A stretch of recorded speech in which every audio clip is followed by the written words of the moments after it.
And welcome back. In this lecture, I'm going to show you how to set up the tempo and the key signature, and also possibly the time signature. So in the previous lecture, we imported some audio, and we saw that when the audio stems already contain the tempo information, we're all good to go. And we can say, yes, import that tempo information, and the tempo will be automatically, the tempo of your project inside Logic Pro will be automatically set to the tempo of the original project, and that's great. But let's say that didn't happen, and the original producer did not include that tempo information when they exported it. For whatever reason, it just didn't happen. So now we have to go and figure out what the original tempo of the song was if we want it to line up well with our project in our remix. Now, of course, we can change the tempo, which I will explain in a later lecture. But for now, we just want to make sure we figure out what the original tempo was so that we can change it, or we can just maintain it. And also, we'll find out what the key signature is, and I'll show you some ways to do both of those. So first, let's listen here. I've imported the song Where the Kids Are. And this is the song that we're going to be working with. It's by a really super cool band called Blonde Fire. You should check them out and buy their album. It's really, really good. And so we're going to use the stems that they had for a remix contest, which was on Indaba. And had a lot of fun working on that remix, and we're going to redo it here with you. So we'll listen for a second, and I'm going to use the hotkey K to turn on our metronome. So you'll see when I hit the letter K, this metronome button is depressed, and obviously you can just click on that as well, and it just says click there when I hold the mouse over it. So that's our click track, and you'll hear that the click track that is in our project, which is set to 120 beats per minute, that's how many beats occur in 1 minute, is not lined up with the original tempo of the track. So here, you can listen to that for a second.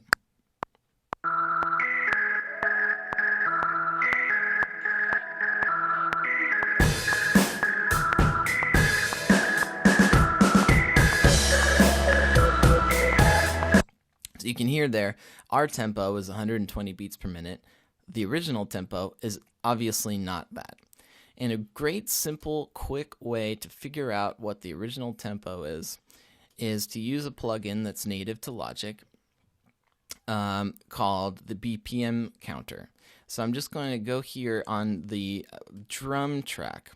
I'm going to select the drum track, and whenever you select one of these tracks up here in the Arrange window, it automatically changes the instrument fader down here. So you can see I have drums selected, and you can see down at the bottom it says drums. If I select gang vocals, now that fader is selected. Okay. Same thing is true when I open up the mixer window. I'm not going to deal too much with that right now, but if I select these different tracks in the Arrange window, then the corresponding track in the mixer window is selected. Okay. And I just used the hotkey X to pull up the mixer. That's easy to remember because there's an X in mixer. All right. So I'm going to click on drums. Now I have my instrument over here. It's not really an instrument because it's an audio track, but I have the option of adding some insert effects and some buses and other routing options, which we'll get into much later on. But for now, we're just trying to figure out what the tempo is of this song. So where it says audio effects, here I can insert an insert effect. So I just click and hold here, and I can add a plugin. If I go down to metering, you'll see there's a few tools here: BPM counter, correlation meter, level meter, multimeter, and a tuner. We want the BPM counter, and we'll click stereo. And now our BPM counter opens up, and all we have to do is play this track, and this will start to figure out what the original tempo was. So let's do that.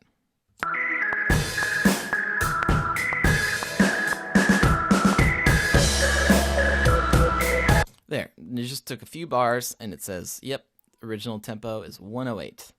So I can double click on my BPM up here, beats per minute up here in the transport window, and just type in 108, or of course it was at 120. You can just click and drag, but I think it's a little bit easier to just type it in. So now we're at 108, and you can already see here that now these bar divisions are starting to line up with the waveforms down here.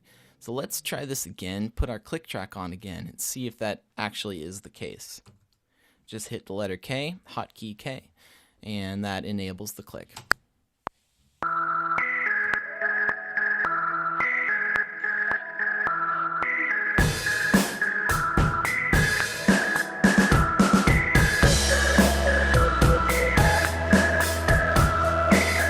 It feels much better already. So now we know that our tempo is set up, and now we can move on to the key signature. So the way that I like to do that, and I'm just going to close our BPM counter, I have a just regular default classic electric piano track selected. If you don't have that in here, I'll delete that. You can click on this plus sign here, which will create a new track, and you can just choose software instrument, hit create, and there you go. Now you just have a regular old classic electric piano. All right, so now it's time to figure out now it's time to figure out what the key signature is of this song. And one thing that I'll do is probably mute the drums, leave the bass and maybe mute the effects, leave the guitars and the keys, just jump over to the chorus. Somewhere around here.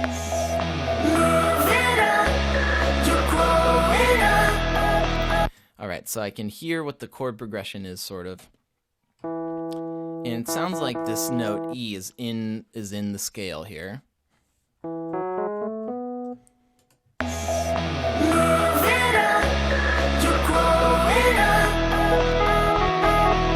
So I just play around a little bit with this electric piano instrument.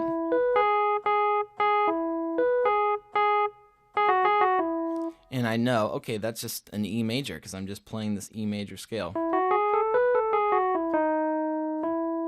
So now I know that this song is in E major, or the relative minor of E major is C sharp minor. So I can click on this little disclosure triangle, and now I can see I have some options here: arrangement, marker, signature, and tempo. It doesn't need to be that wide right now. And if you don't see all of these, you can right click here and you can select what you're seeing or what you want to hide. So you can, if you have a movie that you're importing, you can have that in there. I can hide that as well. If you don't want to see the arrangement, you can hide the arrangement. But what we're really concerned with is the tempo and the signature. And it shows the time signature and the key signature.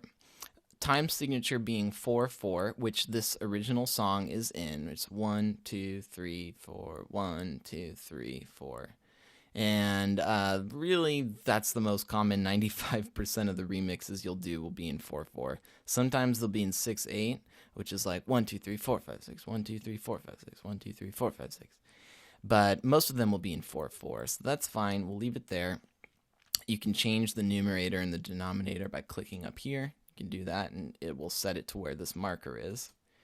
And you can right-click and choose delete there. Or you can just double-click this 4/4C, and now I can change the key signature. So it's not C major. It's either E major, or we can choose C sharp minor. It's essentially the same thing. The only reason that you would do one or the other is when you're using Apple loops. And if you are importing if you're previewing the Apple loops and you're using it in the song key, then having it in E major, if the loop itself is in like a minor scale, it won't do the transposition down to the relative minor. So if your song is sort of a more minory feel than majory, then you might want to choose the C sharp minor. But this is kind of a majory sounding song to me. So, it's up to you. You can choose C sharp major or minor. If you want your remix to end up sounding a little darker, more minory, you can put it in C sharp minor. If you want to keep it a little bit more majory, it really doesn't make much of a difference. It just makes it maybe a little bit easier as you're previewing Apple loops. That's kind of really the only difference that I've found. So we'll choose C sharp minor for now, and I can put that in, and now my entire song is set to 4/4 for the time signature, C sharp minor for the key signature, and we're all set up with 108 beats per minute.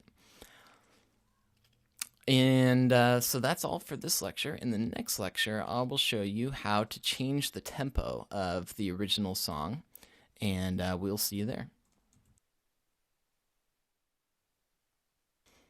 All right, welcome back, students. In this lecture, we're going to talk about lyrics and themes. So before we start, putting pen to paper, so to speak, and making noise here, possibly the most important part about remixing is also the hardest part to teach, which is the whole idea of like creative listening, reinterpreting the lyrics and the musical themes, and the feel of the song, the spirit of the song, all those things that are really hard to put into words and hard to quantize. That's probably the most important part about remixing. I mean, anyone can take stems of a song and just slap on something cool. And there's nothing wrong with that, but I think the real magic in remixing is figuring out what the original spirit of the song was, figuring out new ways to reinterpret that. So I want to try to talk a little bit about that and just sort of dive into this idea of how to listen to a song and how to pull out of it the spirit and the heart, and then how to take that, turn it around, make something new out of it, something new and cool, but something that also is true to the original intent of the song. So one thing that I usually do when I'm working on a remix is I will just type up the lyrics. So over here on the right, remember we chose this browser button before. Well, we also have a notepad button. So if I click that, I can pull up a notepad where you can just type things, whatever you want here. And I've just typed out the lyrics. There's not a lot of lyrics, but I've typed them out because having this handy is a really good way to just sort of, when you actually read the original lyrics to the song, it helps you to interpret what the song is about. Imagine that. And one thing to note here is that you can have notes for the entire project, and then you can also have specific notes for each track. And this is really great, just as a side note, when you're recording and you're comping, for example, or whatever. You're recording different parts and you're like, oh, I want to do this on this track. You can just have that there, and it just helps you keep track a little bit more easily. But for right now, we'll just choose the project tab, and I just have typed out the lyrics here. So now we have the lyrics on hand, ready to go, and we can read them and sort of think about what the song is about. And I won't, bore you with the poetry of just reading this aloud, but to me, this song is about being young, but sort of you're starting to grow up, and you want to live your life to the fullest and, experience things, have fun. It's lighthearted. The party is in the wilderness of life where the kids are running free tonight. So the spirit of the song is kind of this celebration of youthfulness and being alive. It's not necessarily just totally happy-go-lucky, because it's, talking about this innocent time that once was, and, leaving Kansas. You're growing up, so make sure you take advantage of this. It's kind of sentimental in the sense of looking back on maybe a simpler time, things like that. So I just take these into account when you're doing your music, because we're producers, so we're sort of tying everything all together, trying to make something new, a new piece out of what already once was, staying true to the original heart of it. I feel like I keep repeating myself there, but it's really important to remember that, because that's how your remix will connect with people. If it's totally random and isolated from the spirit of the original song, it's just not really going to make sense. So those are the lyrics, and now it's time to listen to what the music is doing. So you have this kind of cool, we'll go through the pieces. You have this kind of cool indie drum sound. It's very roomy sounding, and it's got an interesting sort of syncopated beat, right? We've just got a fuzzy bass guitar. It's playing the root notes mostly. We've got some dirty electric guitars going and some synthy keys that are very bubbly and sort of happy sounding. Like if I just solo this keys part, you'll hear it's very major scale tones, sort of a happy kind of almost like cheesy synth sound. It's got some digital things, but it's mostly like an analog synth kind of sound.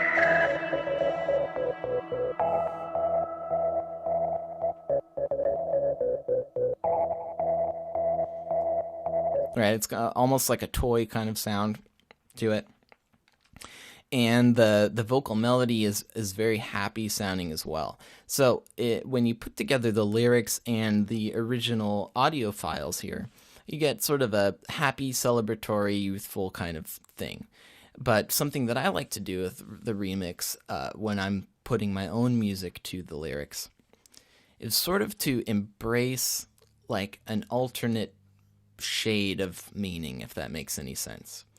So when I read the lyrics, I get a little sense of like regret, it's celebrating this time that has passed and it's no longer in it. Maybe you're jaded now. You no longer have this sort of running free, innocent, happy time, and you're sort of looking back on it and wishing that life was as simple as it once was when we were kids, right?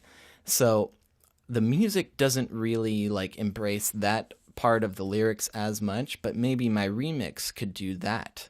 Maybe my music that I put onto it can bring out that sort of regretful, not regretful, but just sense of loss of a simpler time.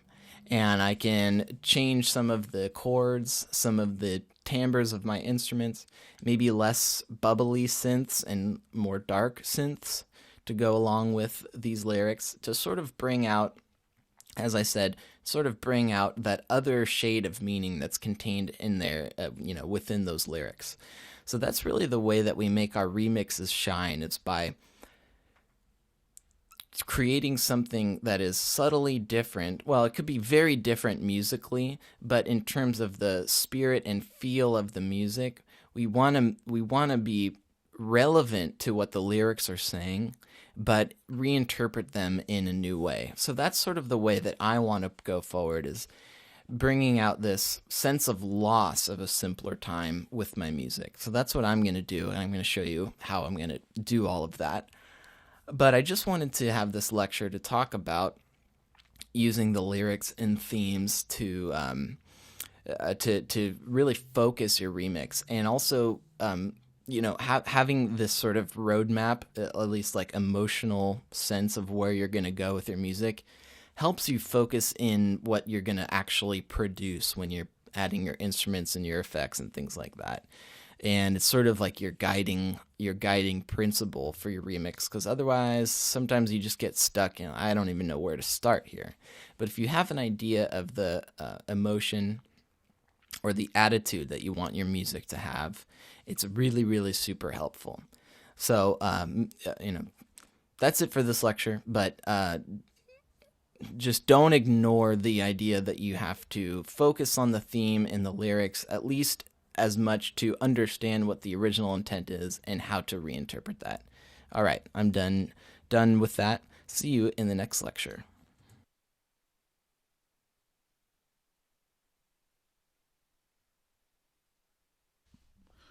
All right, so the next thing you're going to do is export all your files into audio files. Now, the reason why you're going to do that is because there's certain effects that can only be done to an audio file in the program compared to these instrument files here. Now, again, you want to make sure that you already have your files already organized. Again, you want to make sure that also, whatever effects that you kind of, been playing around with, you have them on here. And most people will say, all right, you're just going to go over here and go to export and all tracks as audio files. But I'm telling you a secret here. Sometimes when you export everything like that, if you don't have the levels proper, the proper levels on here, when you go to import the tracks back into your session, everything's going to be clipping. It's going to be too loud, and the quality is not going to be on point. And then another thing, too, that I found common mistakes is you see here, all of this space, this dead space right here where the track is not already tracked out. You want to make sure that you take this and move it all the way down here to the beginning. Maybe right here. Maybe, put it right here. The reason why is because, like, when you go to track out everything or export all your instrument files, you're going to have this big dead space, like 4 minutes, 50 minutes, or 15 minutes, or whatever, however much this right here is extended out to. And it's all about, man, I'm telling you, it's all about creating an effective workflow, all right? And an efficient workflow. Because I hate, doing this and then all of a sudden you find out, dang, I have to go here and I have to chop all these tracks down again. It's just, that's more time than you want to be spending on this.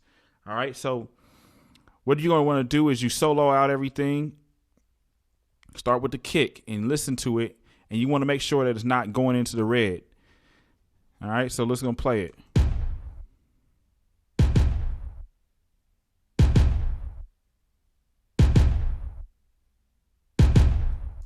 All right, and as you can see here, I don't have any effects on it because if I put the effects on it, it's definitely going to go into the red. So turn that off. Make sure you don't have anything bust out on it. All right. Some basic stuff is cool, but like this is just some basic things that make the kick drum sound how it sounds. So you can even turn that off if you wanted to. Okay. So that's a good level right here. Go to the clap. All right. This came into my EXS24, so there's already effects on it. I'm just going to leave it alone. It's straight. But you're going to go through each of these and do that. Trust me. If you don't, you're going to try to export this thing, and then when you try to import everything back into your session, it's going to be all over the place. And then you're going to have to redo it again. It's going to save you time. It's actually saving you more time to do it this way. And just go through here and fine tune. Make sure all the levels are right. All right. So after you have gone through, make sure the levels are right. Make sure everything is not peaking or, going off all over the place. And you make sure that you have a limited amount of effects selected on each track. Probably really none. Okay. Then you're just going to go ahead and push Command A to highlight all of the tracks. You're going to go over here to File and scroll down to Export and all tracks as audio files. Okay. I go to the desktop and I will usually create a folder. And I could just say the name of the track, and I could say track out, pre-track out. So I'll say Galaxy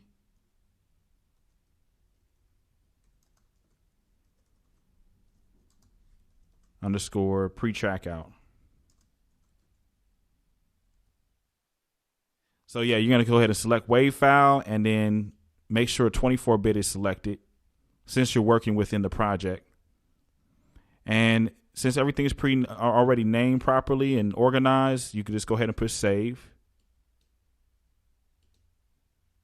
And wait for it to do its thing. It actually does it pretty quickly. Now, a few things to keep in mind here. All right. You don't have to export or use all of the tracks. Okay. It still might be wise to keep the instrument track on certain instruments. Okay. Because say on the hi-hat, I might want to come in here and go into the editor and move different, move the notes around and affect it that way. Okay. Same thing with certain instruments. So, but it's good to go ahead and have the audio already ready to go. So you can either just come and bring it in here and then quickly loop it up and it's good to go. You'll see what I'm talking about. Just trust me on this. Before we get into anything heavy and intense, just go ahead and do this. All right. So everything is good to go. I'm going to go ahead and boom. Galaxy Girl track out. All right. Everything is named. You had this little BIP thing. I don't know why I did that, but don't even worry about that. But the main thing is everything is named here. All right, so the next thing you're going to go ahead and do is save as. All right. So you're going to save it within the Galaxy Girl, file. And instead of saying like Galaxy Girl, you maybe say Galaxy Girl 2 or Galaxy Girl 3 or whatever, because I have multiple different versions here. And so I'm going to say Galaxy Girl 3. And I'm going to say, boom, save. All right, now the easiest way to do this, honestly, is just to go ahead and scroll this down like this. Find your little track house joint. Highlight everything, Command A. And then just drag it into the session. And go like to the bottom right here. Boom. Now, you can say use existing tracks, place all files on one track. Definitely don't want to do that. You want to just go ahead and use existing tracks. Wait for it to do its thing.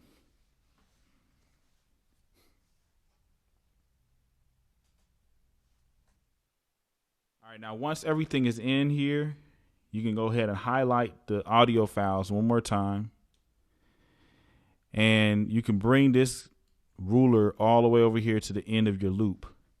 And you're going to push Command T. What that's going to do is trim those audio files.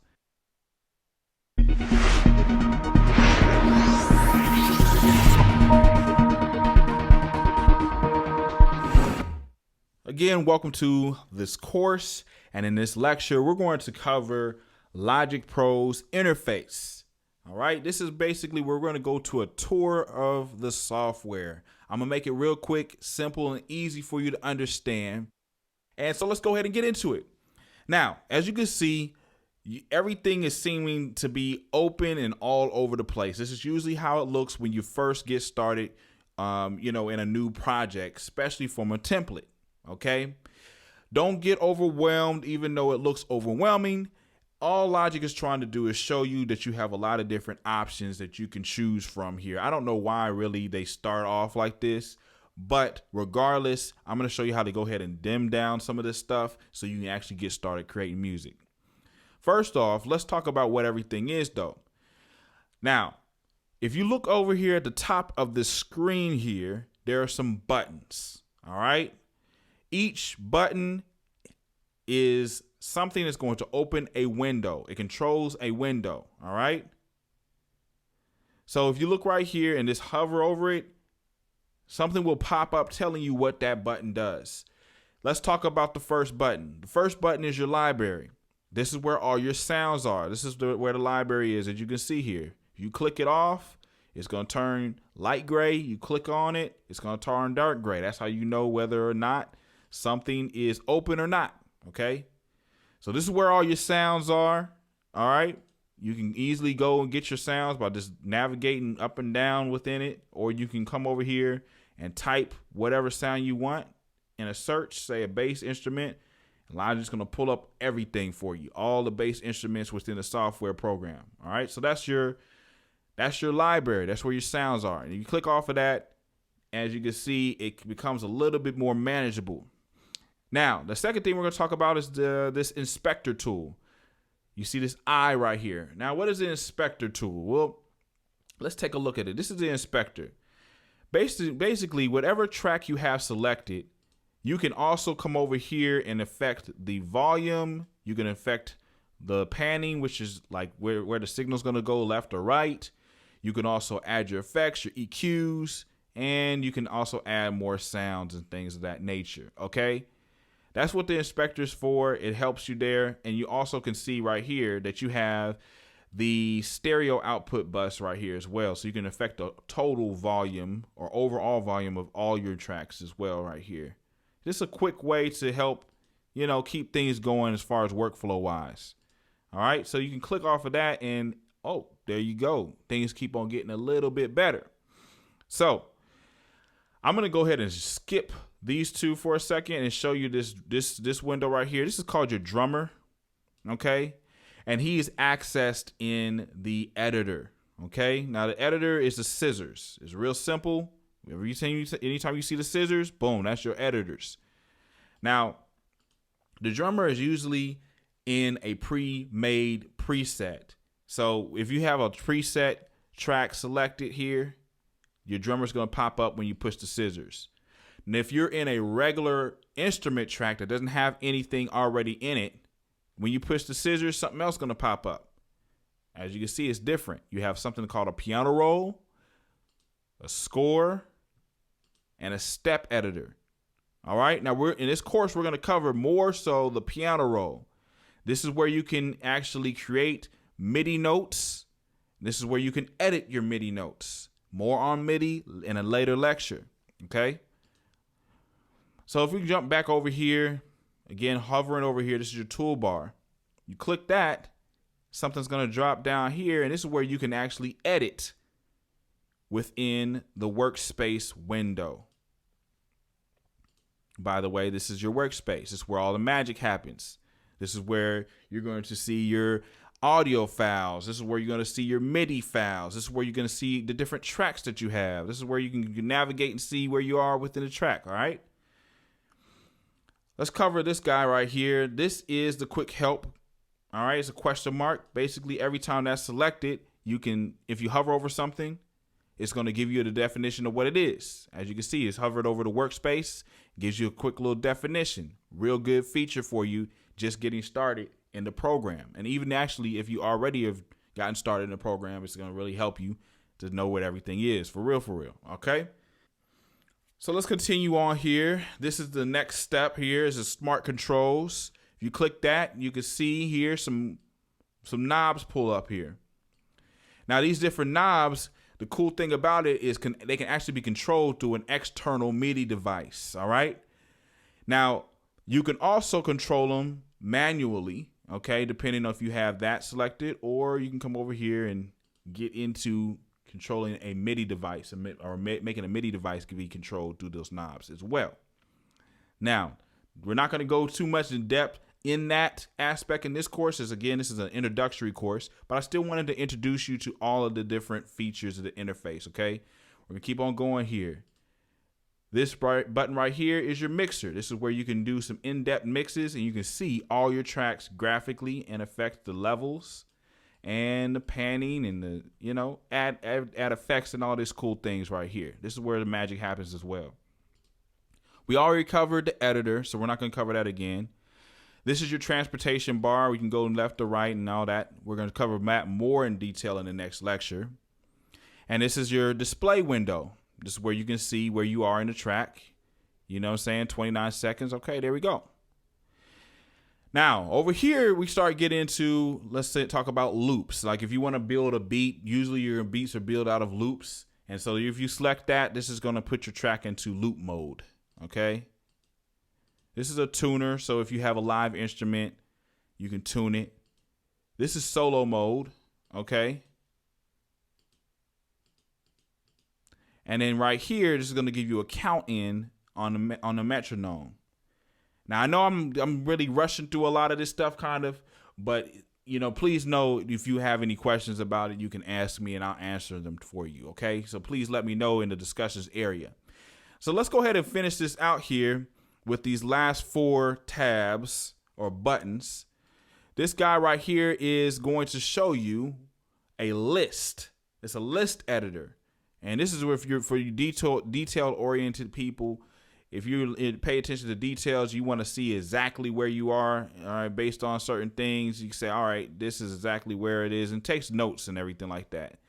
You have your markers, you have your tempo. Sometimes you can do tempo changes in the program. I mean, this software program really is very, very, very, very, very, very in depth. I mean, you can even do key changes in this software program, of which we're not going to really touch this too much in the software in this particular course at all.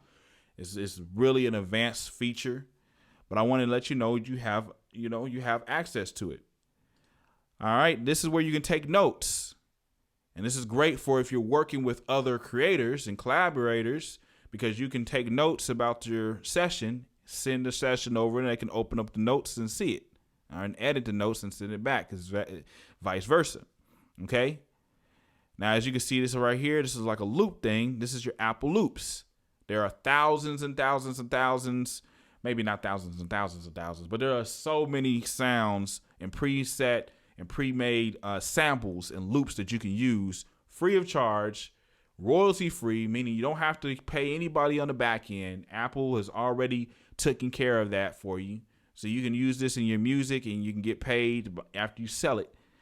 And it's a great resource. We're going to cover that more later in the course as well. And this, last but not least, is the browser. This is where you can download import audio or whatever. And it shows you all your files in your computer as well. So if you want to find a song and bring it in here, this is the place to do it, okay?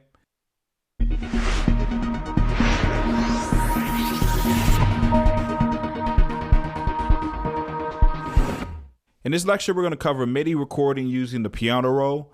And I really just wanted to show you some editing tips and then also how to create your own melodies and your own patterns using the piano roll feature in this lecture. So let's go ahead and jump into it.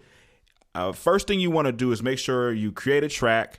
For this purpose, we're going to go ahead and work with the track we already use. And I'm going to show you some editing techniques. So go ahead and select this track by clicking on it. And then push the letter P on your keyboard. That's the quick key to pull up the piano roll. All right, so let's take a listen here. The first thing you want to make sure that you have selected here is this button right here. This is your catch playhead. And it's going to make sure that wherever this playhead is going, it's going to stay in the screen, okay? So this helps in the creative process. So I'm just going to go ahead and push play by pushing the space bar.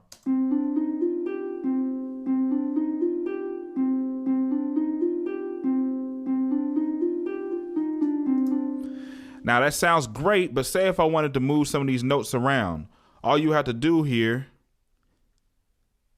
you can zoom in like this if you need to. Moving left to right is swiping on your Apple mouse or using two fingers to swipe on your keypad here. But if I wanted to change this last part, I can just move these notes up.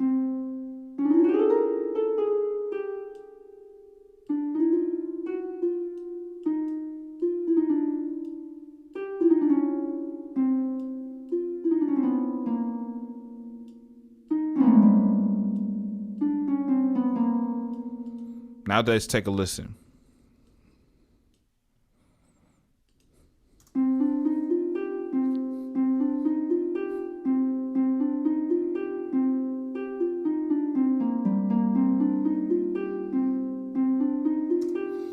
Okay, and so this is all based on your creativity, based on the music that you hear in your head. You can kind of sound it out however you want to. And as you can see, this is your grid here. Everything is based on equal measurements of time.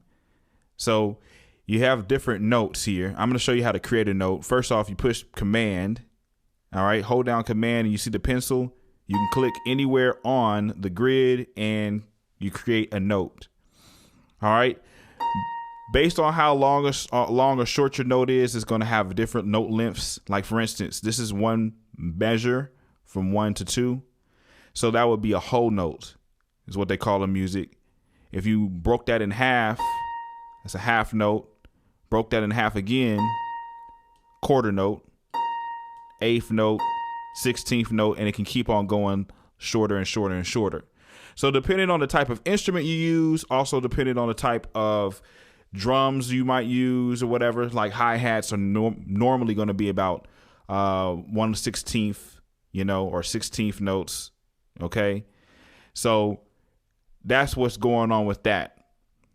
So I could technically come over here and do a totally different melody using 1/16th notes. So I'm going to show you how to do that right here. We're going to close this by pushing P, double this track, and mute this out. So now when I click on this and push P again, I'm back to the piano roll. So recording. All you're going to do is hold down the Command key on your keyboard and go anywhere on this grid that you want here. you can test which note it is by pushing right here on the piano.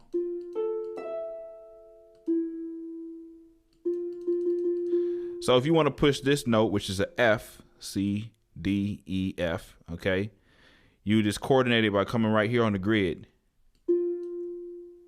And say if you want to go play what we just played.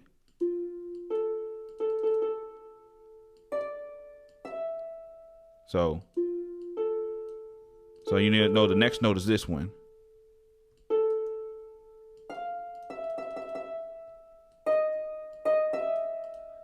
So now you can just push play, push the space bar.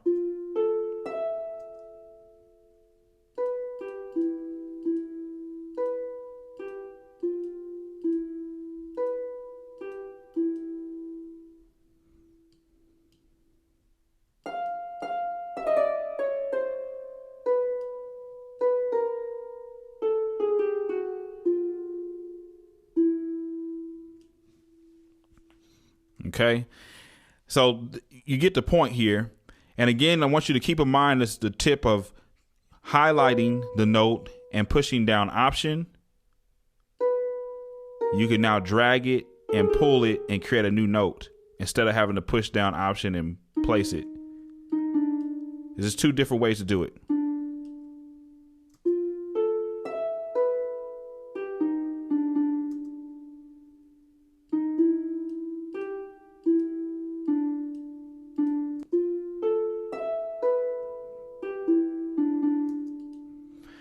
All right, now you have this dope pattern right here. So now say if you wanted to copy and paste this, you could do that too. Just go ahead and push Command A to highlight everything. Or of course you can click right here in the grid, highlight it like this, then push down Command C to copy it. And then anywhere where you place this playhead, this pattern is going to be copied. Okay, so I'm going to place it right here, and I'm going to push Command V to paste it. So now we have a whole nother pattern right here. So let's check it out.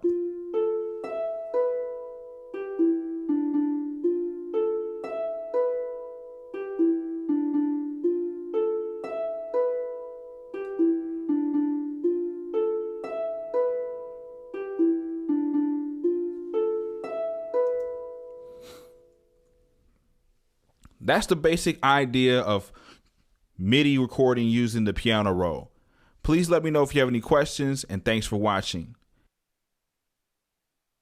Okay, in this lecture, we are going to talk about something called musical typing.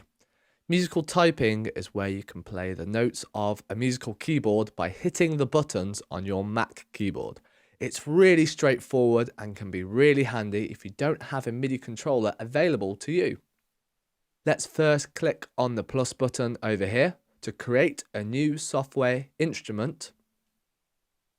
This will open up the default electric piano. If you have your MIDI controller plugged in, then play a few of the keys so you can just hear some of the preset sounds.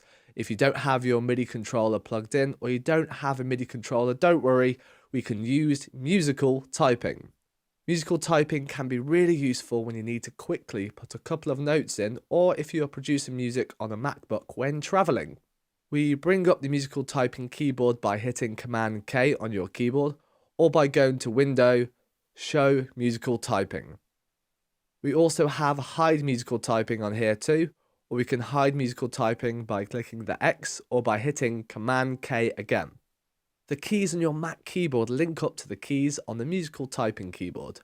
A, S, and D, for example, are the white notes going along, and the black notes are W and E. We can also change the octaves by clicking the octaves here at the bottom, or by hitting the keys Z for octaves down, or X for octaves up.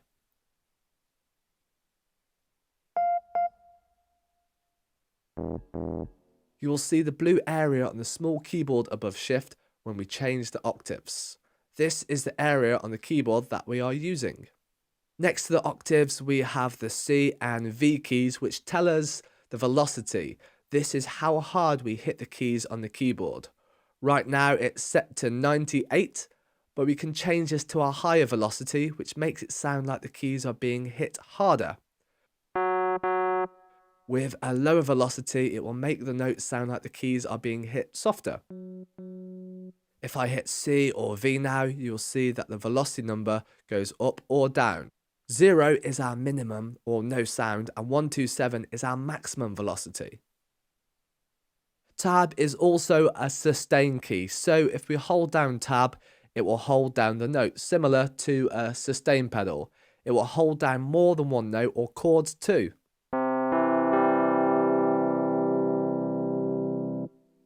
We also have pitch bend, which is controlled with the 1 and 2 keys. This bends the note lower with 1 and higher with 2.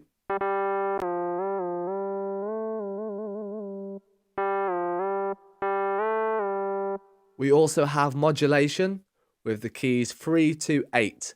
8 with the most modulation and 3 to turn off the modulation.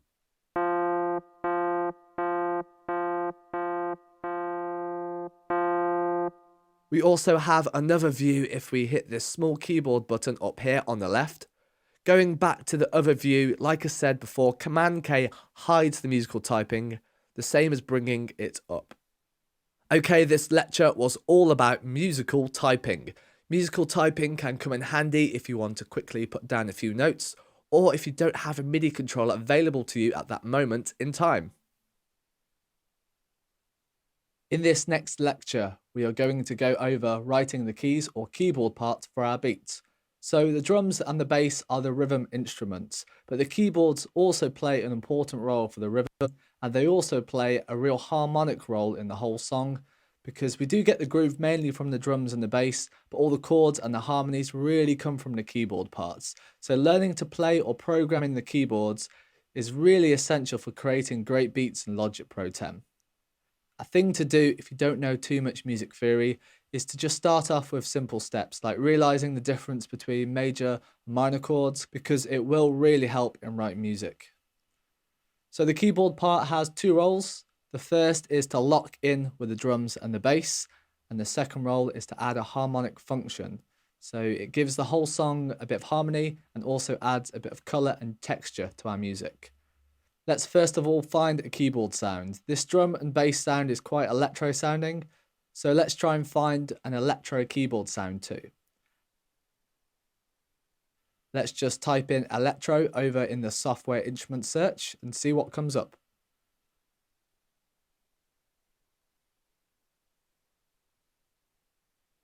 Let's try this one.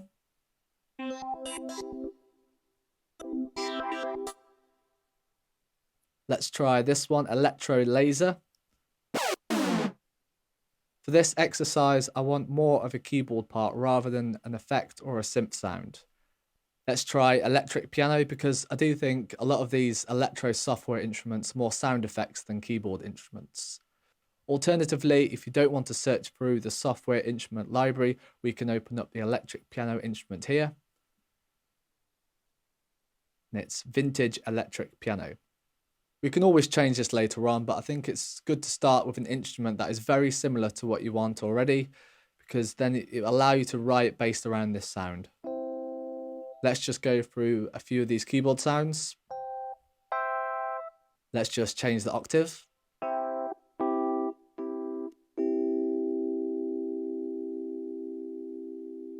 Yeah, this one sounds nice. It's like a whirly Fender Rhodes sound. I think this can work with our track. So similar to writing the drums or bass, for the keyboard part you can either play it in live with your MIDI controller or musical typing, type in the MIDI information, or find a loop and manipulate it. I personally like to play the part in live because I do think you can get more ideas performing it in, but that's just the way I like to work. If you're new to writing music, try all the different techniques I give you and find out what works for you, as it might not be the same as what actually works for me. Going back to the drums and bass on the track, there are three different sounds. The third section was a breakdown section where there was less going on. There was also the second section where the snare was playing 4 to the floor, which means a note every beat, and the first section, which was the main groove of the song. Okay, let's just loop the first section. The best thing I find for writing in keyboard parts is just jam it out and play along to the track just to get a feel for what you want to play in. Remember your harmony. You want to ideally have more than just octaves and fifths. You really want to add a third to your chord as well. If you're struggling really to create a chord, it will say up here what the chord is. It says at the moment C minor. If you do know a bit of music theory, you can also add a ninth or an 11th or even a 13th of the chord too. We can see this new name of the chord up here. Jazz up the chords a little bit if you're into that kind of thing. It can make it a little bit more interesting. I would, however, just start with the basic major and minor chords, which is the first, third, fifth, and octave of the chord. Like I said, I would just get a feel for the track and try to think what kind of keyboard part would complement this music nicely. So just groove along and don't record yet and just get a feel for the keyboard parts.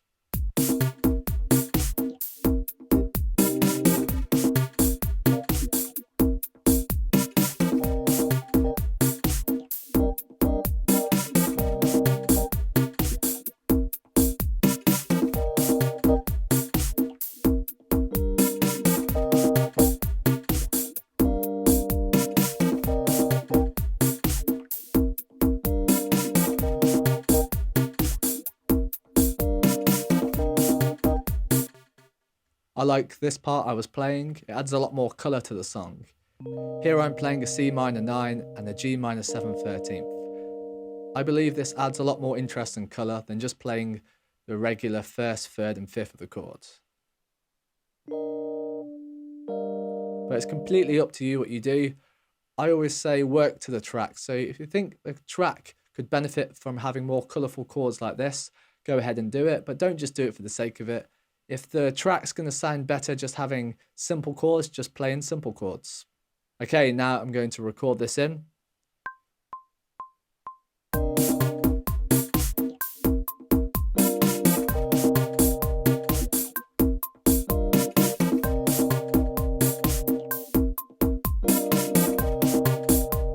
If you make a mistake, you can always just record it in again, or just leave the loop going and record over your mistakes.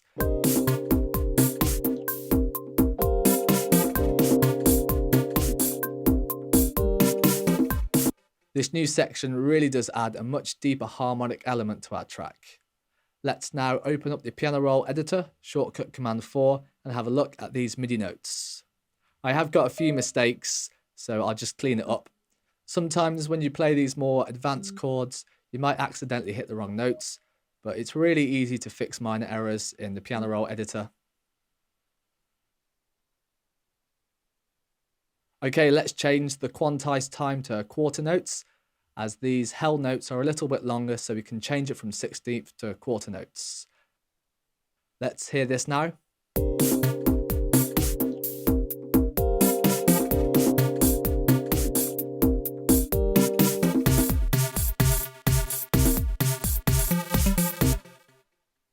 So this is the second section. There are two things we can do here for the keyboard parts. We can either think of a new section or just copy over the first section. I'm actually thinking the first keyboard section will fit over nicely on the second section.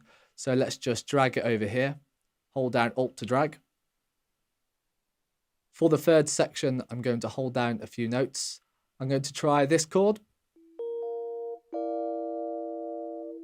which purposely clashes, but I do think it will add tension to this section. It will add a kind of tension and release. So when this section plays, it will hold a lot of tension, and when it goes to another section, it will get released. It's a kind of C minor with an F and a major third. I think this chord will add drama to this section, and I do think it will make it a little bit more exciting as well. Let's just hear this.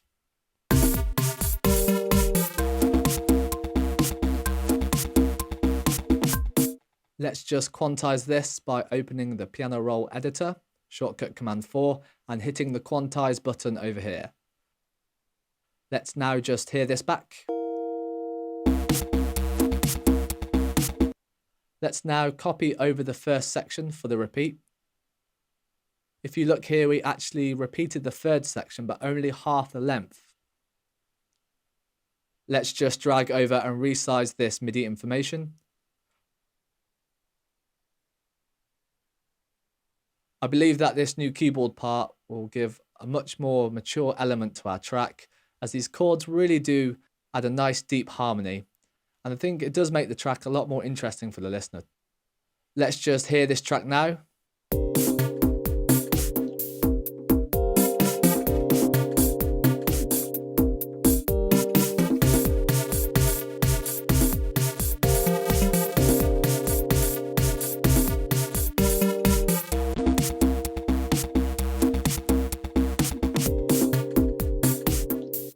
It basically just repeats. So this is the technique that I use for writing keyboard parts in my track. I start off thinking of a rhythm that locks in with the drums and the bass, and then I also think of the keyboard as a harmonic instrument and think about adding depth and colour to the track through the note selection and chords that I use. Alternatively, you can go over to the loops over here and manipulate the keyboard loops. If your keyboard skills are a little limited, you can always type in the notes individually in the piano roll editor. Just remember to think about music theory when you do this, things like the chords of the key and the difference between major and minor chords. So in this lecture, we've gone through the keyboard parts and how I write keyboard parts. If you have any different techniques, then please post them in the discussion board. I'd love to hear them. Thanks for watching, and I'll see you in the next lecture. Hi, welcome to this lecture. This lecture is all about microphones. So there's loads of different microphones to choose from, so I thought I'd just do this lecture so you know the main difference between the different microphones and also which microphones might be useful for you to use in creating your own music. So there are 3 different types of microphones. There are dynamic microphones, ribbon microphones and condenser microphones. And we also get different polar patterns. So we get figure of 8 microphones, which means you basically get signal from one side and the other. We get cardioid microphones, which means it's a direction of sound, a little bit at the rear as well, like a heart shape. And we get hypercardioid, which is really directional. And then we get omnidirectional, which is the whole room. So I've just got a selection of microphones here. I thought I'd just show you a few of these and also show you my favourite ones. But first of all, you'll notice that I've got a microphone here. This is a Rode Link lapel microphone. It links to a power pack on the back here. And yeah, this is actually a backup microphone. My main microphone is this one up here. This is an RE20. It's a broadcaster microphone. And for my other lectures, this is the one I've been using for my spoken voice. Another one I use now and again is this. This is a SM7B. This is great for spoken word also. It's also great for male vocals and a lot of hip-hop vocals. I know Bono from U2 actually uses this microphone. So this is a really great one as well for voiceovers or male vocals, as well as the RE20. I've got another RE20 here. This is actually one of my favourite microphones to use. It's also great for bass guitars as well. And yeah, it's really, really good for voiceovers. So if you look at different radio stations, they normally either have RE20 or the SM7B. These are the main ones for voiceovers. Okay, these are both dynamic mics as well. Dynamic mics are generally more durable. They can take a bit more of a beating than definitely ribbon mics and condenser mics. And you don't need phantom power as well, so they don't need any external power. So a ribbon mic is like this one. This is a SE Electronics X1R, sorry. So this is, I don't really use this often. It's a very fragile ribbon microphone. It's also figure of 8, which means you get sound from one side and the other. And it's really good for picking up bright sounds, but yeah, it's not one that I normally use. There's also this one, which is the T-Bone RM700. This is a figure of 8 microphone as well. I use this one a bit more. This one picks up more brighter sounds as well. So it's quite nice. This one's a little bit more inexpensive than the SE Electronics. And then we go on to condenser microphones. So condenser microphones are basically they're brighter than dynamic microphones. They're less fragile than ribbon microphones, but still more fragile than dynamic microphones. They are quite expensive. Like this mic's probably close to $800, $900, maybe more. It's 414. It's kind of the jack of all trades microphone. So you've got all different settings on here. So you've got like a figure of 8. You've got the cardioid. You've got hypercardioid. You've got omnidirectional as well. So basically, if you've got an instrument or a vocal and you want it recording, this will do a pretty good job on everything really. So it's pretty decent. I wouldn't use it on like a kick drum. I'd use a dynamic mic for a kick drum because these are a little bit too bright. But for vocals or certain instruments, a 414 is really good. It is a little expensive, but it is kind of good at everything really. I've also got a shotgun microphone here. This is also a condenser microphone. So this is good for if you're on location, and it's hypercardioid, which means it points in one direction. So if you're trying to pick up vocals from far away, or if you've got an instrument from far away on location or a live gig, something like this can be really good. It's also a wind muffler, which is good if it's outdoors, so it stops the wind sound. And you can get one of these as well, which is basically a stand that goes on here. And that way you can extend it out. So this is for more like movie sets. This is a standard size one, but you can get ones that are even larger. And so let's just screw this on. Another tip is when you're screwing microphones, actually screw the stand, not the mic, because you don't want to be spinning the mic around just in case you drop it. Like so. So you can have it like this and extend it out. Always make sure it's on tight as well. Okay. So yeah, we can extend it out. So this is quite useful if you're doing location recordings. Whoop. Or if you're doing a movie, you can just extend this out, which is pretty useful. You can rest it on your shoulder or even on your head as well if you're holding it for a while. But yeah, in the studio, I wouldn't normally use this. It's more for on location. Okay, the next microphone is this one, a Neumann TML. This is really nice for kind of female vocals, really bright sounding vocals. I really like this for that. And another one I really like for female vocals is actually the Rode K2. Here it is.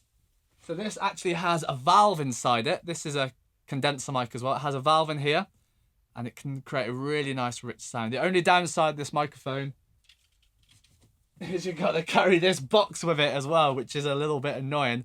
So this basically powers the valve inside the microphone, and so you don't need any external phantom power. Phantom power is basically power from your interface or from your mixer, but this gives the power. I think it's 300 volts it needs, so it needs a lot more than 48, so it goes through this as well and has its own kind of mic input. And a couple more mics here are Sherp's Omni. So these are great for recording a drum kit or a room sound. These are quite expensive, but they are really nice, the Sherps. You can get the cardioid versions of this as well, or you can get the Omnis. And for drums, these are amazing, or hi-hats or cymbals, these are really nice. And also to create a really nice rich room sound, I'd use the Sherps. Okay, there's also a Shure SM57. If you're on a bit of a budget, yeah, this is a really nice mic. It's great for snares, brass instruments. It's kind of a jack of all trade as well. It's a dynamic mic, so it's really durable. Another standard classic dynamic mic is this one. You've probably seen this if you look at any gigs on TV, or if you go to any gigs. The singer normally 9 times out of 10 has this microphone. It's a Shure SM58. It's really durable. You could probably drop it and it's more likely to be okay than definitely all the other microphones. It's so durable. It's great for live performance, but in the studio I wouldn't really use it. But for live, or if you're DJing, anything like that, and you want a mic just to grab and put down quickly, yeah, use this. I wouldn't treat a ribbon microphone or condenser microphone like this mic. This mic is a lot more durable. Yeah, so that's basically the mics I've got here. But my favourite ones, the RE20. I love this for voiceovers. The SM7B is also great for voiceovers and for male vocals. And also, SM57 is great for a jack of all trades. And yeah, the 414 is really good as well. Yeah, that's basically a tutorial about the microphones that I use. And it depends on your budget as well. If you've got more of a high-end budget, you can get stuff like the K2, the 414. But if you've got a lower budget, you can just get that, the SM57. And just start off with a few microphones and build your way up. But the first few mics, if you can, I'd start with the SM57, the 414, maybe the SM7B or the RE20. That'll cover kind of the bass frequencies like the kick drum and the bass guitar with the RE20. more like the hi-hats and the cymbals and the snare, the SM57, and basically just anything really, like vocals, the room microphone, the drum kit. Whack it on with this bad boy, the 414. There is a ULS and an XLS. This is the XLS. The ULS is kind of the old analog one where you've got switches you physically have to switch. This is the digital one, which I think the ULS technically sounds a bit better, but it is a bit more fragile and they are more expensive. This one's a bit easier to use as well. And yeah, you've got gain dB on the back as well and hertz. So this is really good for if you just want one mic just to record pretty much everything, apart from maybe the kick drum. It's fantastic. Yeah, so thank you for watching this lecture. I hope I've given you a bit of insight to different types of microphones and yeah, my favorite mics as well. So yeah, thank you for watching and I'll see you in the next lecture. Okay, so what is Logic Pro X? First of all, let's address this name, Logic Pro X, because I'm probably going to start calling it Logic. This is a program that was called Logic for years and years and years and years, and then eventually there was a light version of it called, like, it might have been called Logic Lite or Logic Intro or something like that. So then they had to separate it and have one called Logic Lite and one called Logic Pro. I think it was Logic Studio. Maybe that's what it was. Anyway, it doesn't matter. It's gone now. So we have Logic Pro. And then a couple years ago, there was a big kind of reboot of it where they kind of redid a lot of how it works. And then it got the X. So Logic Pro X. Logic started off as a program owned by another company that Apple bought. So it wasn't a Mac only program back then, I don't think. But once Apple bought it, they of course made it Apple only. So it would only run on a Mac. So it's owned by Apple and it's maintained by Apple and they maintain it pretty well. If you've worked with GarageBand before, that's kind of what the Logic Studio or Logic Lite became. So you'll find a lot of similarities between GarageBand and Logic because really the way it works now is Logic Pro is an advanced version of GarageBand. It's GarageBand Pro is what it kind of should be called. But because it was inherited from this other company, it's called Logic Pro.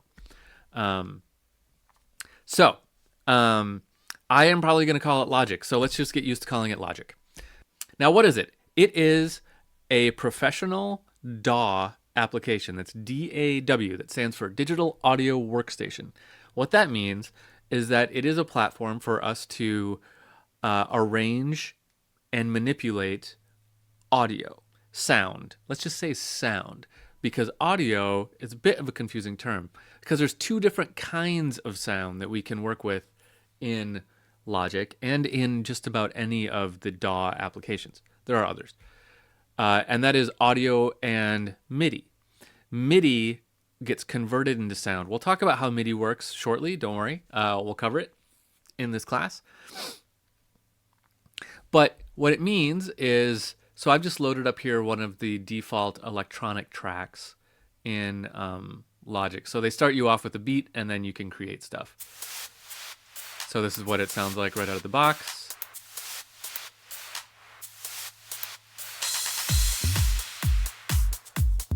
Okay, so what we're seeing here are waveforms. And you can kind of hear what they're doing, right? You can hear that these little ticks here are quiet. These are louder. These bigger ones, right?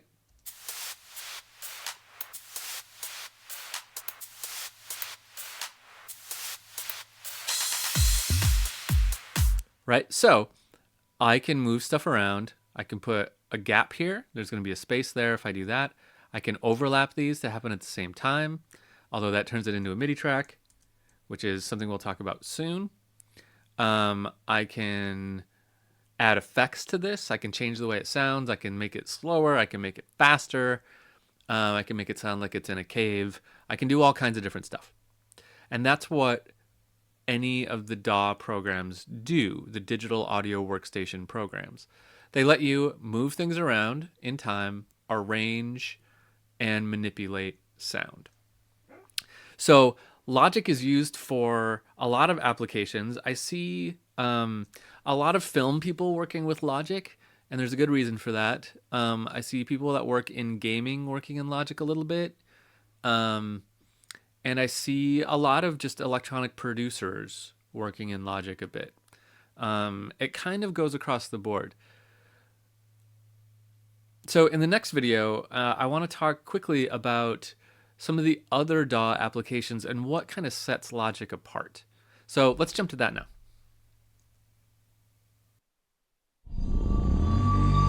Be making basics.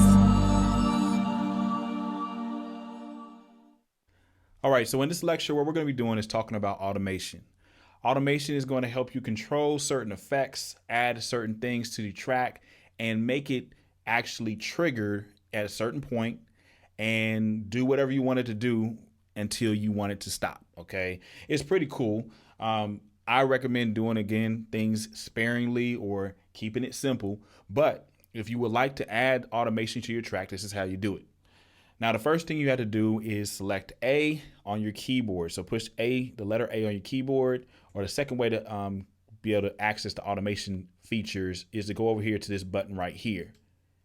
All right. When that pulls up, you can come over here and scroll to any track on your in your mix, and you can automate it. Like let's say, for instance, you want to automate the volume of, say, this lead track right here. I'm gonna push solo it out so you can hear it.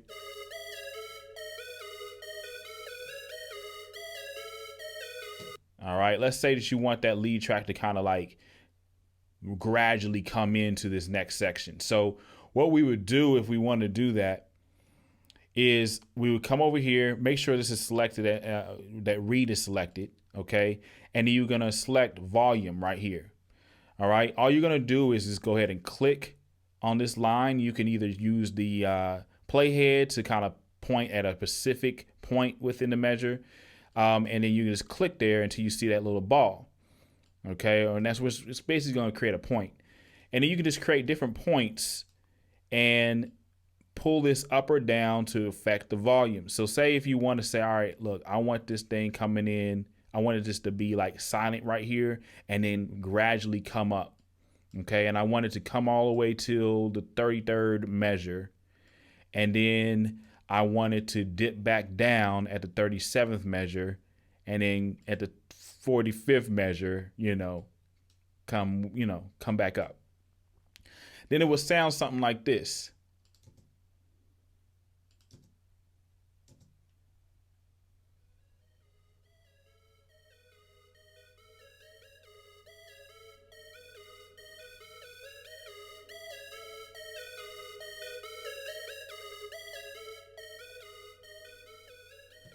And you get the picture.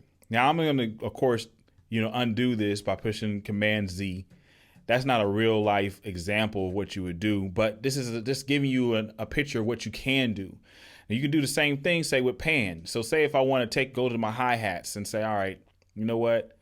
I like how they're kind of like panned over here to the left some, but I want them at a certain point to go to the left and to the right.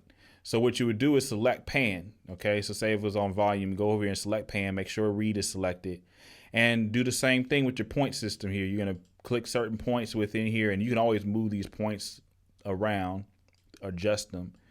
And you can say, all right, cool. It's going to start off here regular, and then it's going to go down to the right side, and then it's going to go up to the left side, and then it's going to go back to its original place. All right. And this could just give a certain effect.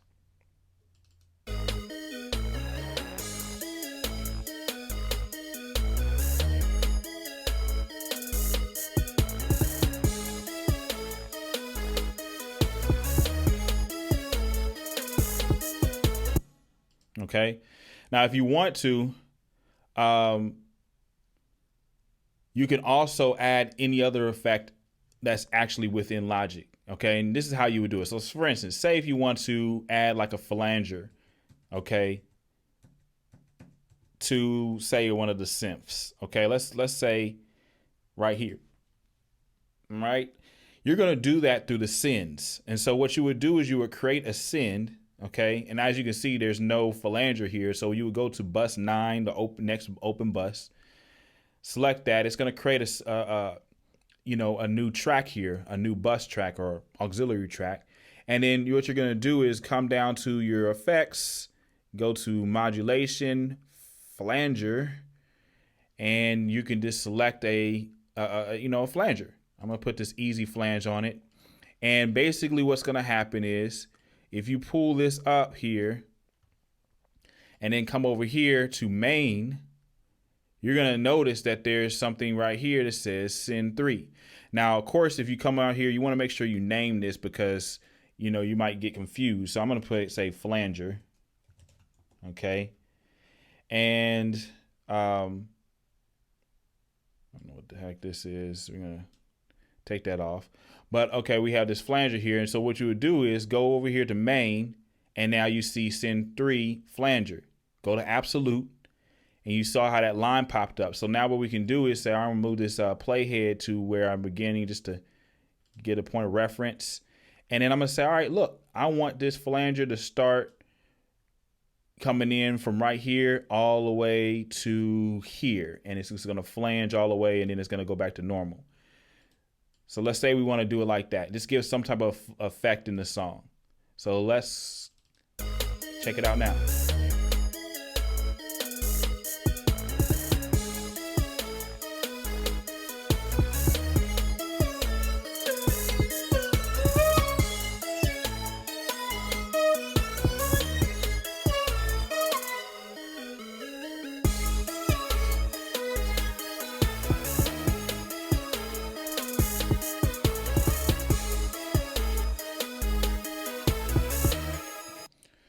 But you get the point. This pretty much you can pretty much affect different things within your track, and to give you a blueprint of when you should use this. Okay, certain things that should not be automated are your kick drum, your snare.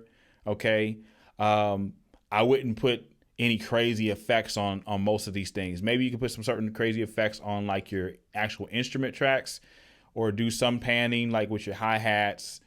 Again, I don't really mess with it too much. I kind of keep everything simple, but you can do it if you want to take it to the next level and, take it there. But say if you wanted to also do some EQing, like some type of a filter, if you will. What you can also do is, this is just another way to do it. You can go to option and create a new auxiliary track, and you'll see it pop up right here. You'll go to where it says input, and then you're going to select the next available bus. Actually, I'm sorry, you select it right here and go to the next available bus, which would be bus 10. And then so we would select EQ. And I'm going to go use some of these presets here. I'm going to go to EQ in here, and I'm just going to say, let's say a foam filter, right? And of course, you want to turn it up and name it. I'm just going to say phone EQ, right? Just to give certain things, certain effects. So I'm going to come back over here to this. And if I wanted to, you can even adjust certain things here. You know what I'm saying? It's a lot that you can do with this, but let's kind of keep things simple, man. I don't want to get too complicated on it, but let's keep some things simple. Let's come back over here to this same track right here. So instead of, going to your flanger, let's go to main, and then we're going to find, the next thing you have to do, you have to make sure that on any of these tracks that you go ahead and select the sends over here. So for instance, if I wanted to put that on here, I would have to go to this bus and then go down to the phone EQ. Make sure that's selected, because if it's not, then you're not gonna see it be selected. Turn that up, or it can be down, however you want to do it. And then you're going to come over here and then select it. Go from the main and come down to phone EQ instead. Go absolute. So now on this particular track, if I click right here, I'm going to say, all right, cool. I want this phone EQ to gradually come in when this synth sound comes in here. And it's going to give it a cool sound. Let's check it out.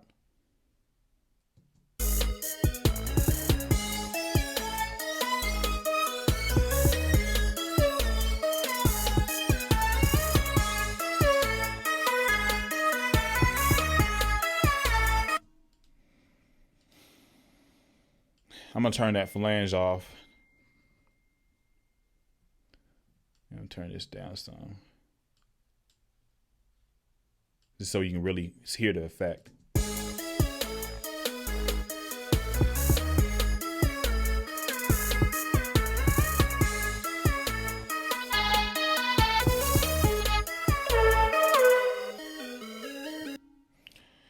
But you pretty much get the basic idea here. Again, I'm from the whole concept of keeping things simple. So I would recommend not doing too much crazy automation on the track. But, with this option here, you can do a lot of crazy, cool effects. And so I just wanted to let you know that this is here for you. If you wanted to, you can do automation on the pan. You can do automation bringing in certain instruments at certain points, or bringing those instruments out, fading them out. You can add certain effects through sends, okay? And I just wanted to let you more so know that option is there for you. If for whatever reason you don't want those effects on there, or that automation to be there, you can just take it back like this. You can even turn it all the way down like that. And now it's or even easier, you can just turn it completely off. Okay, but that's how you automate the tracks. That's something that you can also add into your arsenal of mixing. I would say that should be added in last, but just wanted to go over that real quick with you. Thanks. See you in the next lecture. Okay, so now we can actually go on to the drummer instruments. All we have to do is create a new instrument and then choose drummer. We have different genres and output. As this is mainly for electronic music, let's go down to electronic and then hit create. So if you're new to actually the drummer instruments, you have the genre here. Then you have the drummer. We can choose different types of drummers. Let's choose this one again. Then we have the kit. We can choose Big Room or Radiance. We can actually click through here and get a lot more detail for the effects, the different instruments, the different drums. So we can change the mix, which I think is quite interesting. It's quite useful as well. We could choose a different kick, so we can hear the kick if we click on it. So we can add distortion.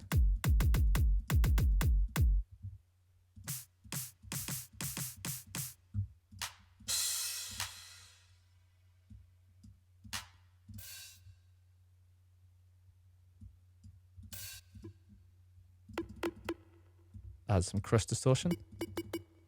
Okay, so that's one thing you can go through and mess around with. And then we have an XY pad here. So we have loud, complex, soft, and simple. So we can actually just drag this around. This has been recorded by Logic, and some of the other genres have actually been recorded with real life drummers. Of course, the electronic one is all synths and samples. Then we can add percussion here. We can have different rhythms, different patterns. And then we have a follow feature here, which I find really interesting. So we're going to get this to follow the deep house kit. So it's going to follow the ultra beat drums that we looked at previously. We can add more fills. We can actually swing this as well. One of the main reasons I actually want to do this is to have this drummer follow the deep house kit, follow our ultra beat drums. And so we can add some more patterns on top of it. So we're actually going to delete some of the kicks and the snares and just use this more for effects. So let's add on a shaker. Let's turn off the kick, turn off the snare. Let's just play this.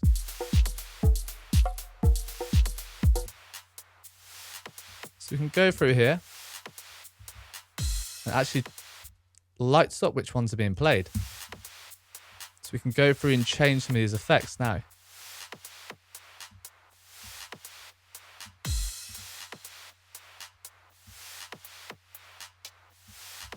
Add some noise. I'm going to turn off that noise, as I don't really think it works. I like this clap though. You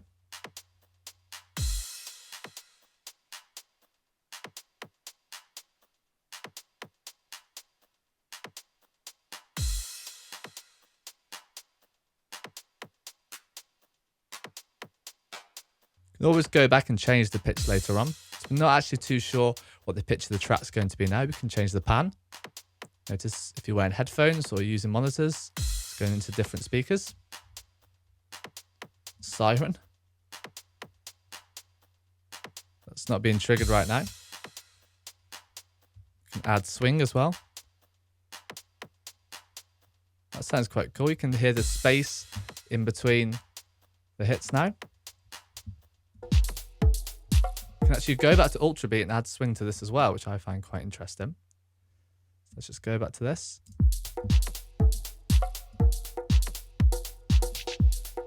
Okay, these really complement each other now. I'm going to delete the second one. Let's hear them together.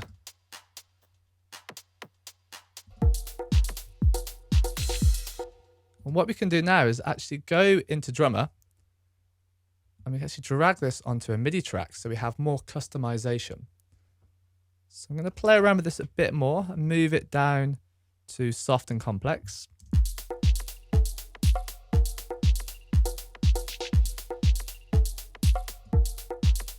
Okay, and now I'm going to hit this plus button here, create new software instruments. Okay, and then we're going to go to drum kits and choose one of these here. Let's try Electro Bump. Let's hear this.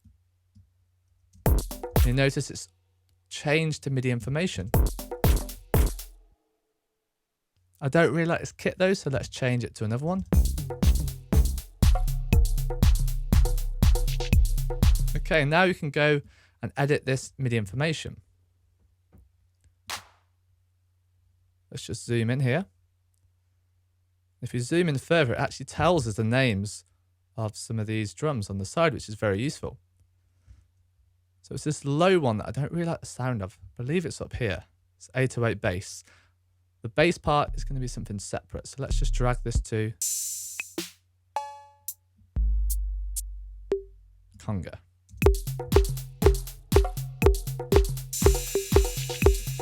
So let's get rid of this. This low conga doesn't really work either. Mid conga.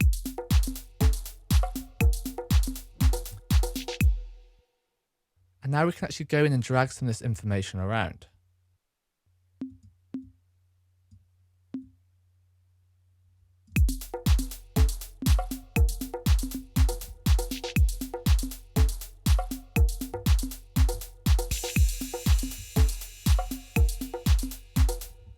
Actually make this loop a bit shorter. I do think it's too long personally.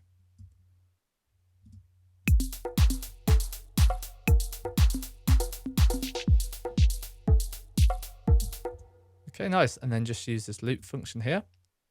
Now we've just kind of complemented the Ultra Beat with this drummer. Of course, you can use drummer to create your own beats from scratch, but I do think this method of actually using Ultra Beat with drummer would create a lot more customizable beats. If you're just using drummer, sometimes it isn't as flexible as using Ultra Beat. And I like to use drummer just to sit on top because one of my favorite features of drummer is the actual follow feature. So let's just have a listen to this now.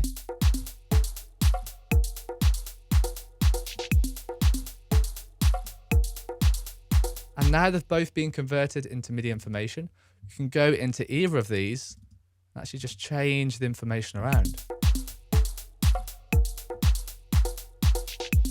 You could even have a section where it's just this deep house kit, just the Ultra Beat, and then this boutique 808 or the drum kit that was originally the drummer comes in later on. So this is great for arrangement too. So when we start to look at arrangement, you can just add separate sections in because you don't really want it to be the same all the way through. Even with a lot of dance music, it is repetitive, but it's all about layers. It's all about arrangement.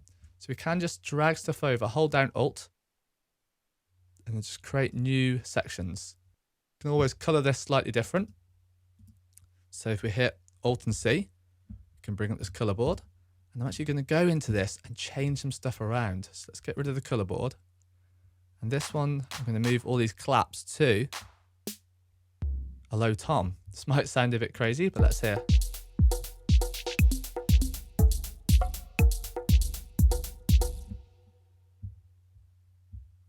So it's just something different, really. Let's try it up to a high tom. Okay, so now we have a few different sections just from Ultra Beat and from drummer.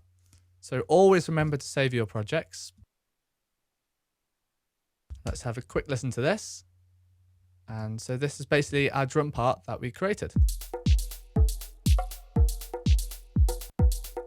with the drummer.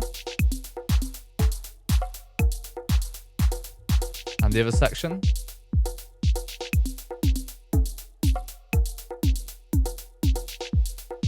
always go in and change stuff around and customize different parts. So that's basically it. That's how you can create a beat in Logic Pro 10 with Ultra Beat and Drummer.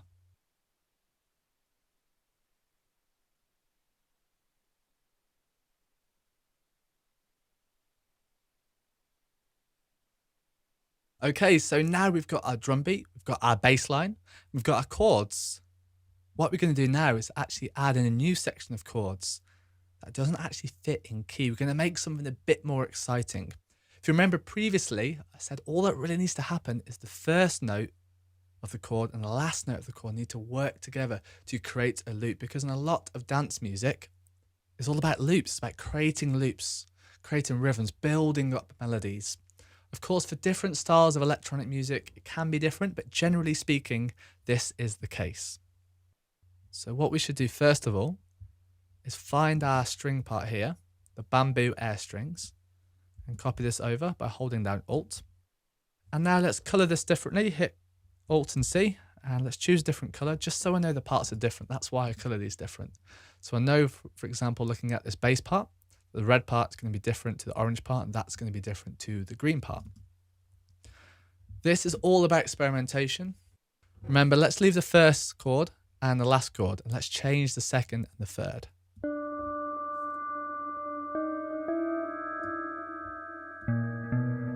So we've got a different key now. We've done a semitonal movement, so semitone up, semitone down. This may sound terrible, it may sound amazing. Let's have a listen.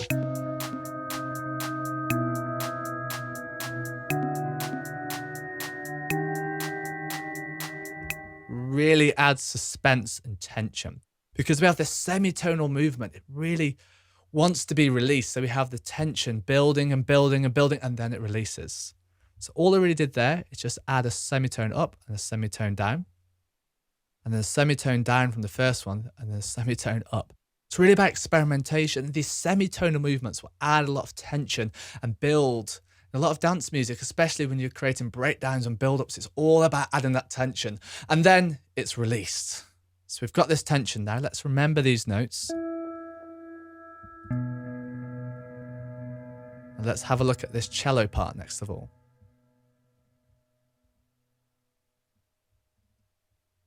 So what I'm going to do here is just have one note going all the way through this G. It doesn't really matter if it clashes, to be fair, because we're trying to add tension. Let's hear this.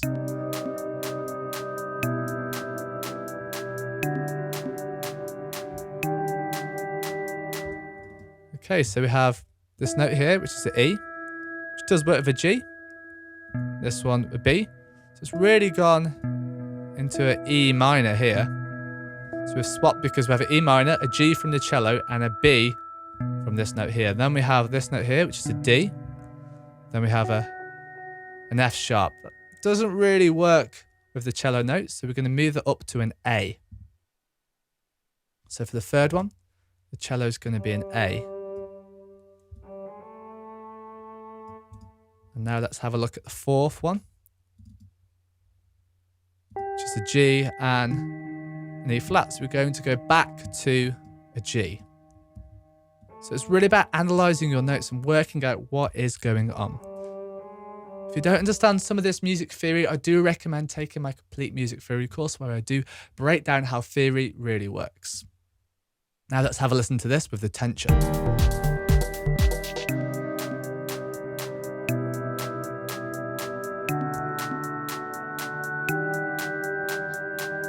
Okay, great. And then we're going to add the piano. So remember, the first one and the last one is the same.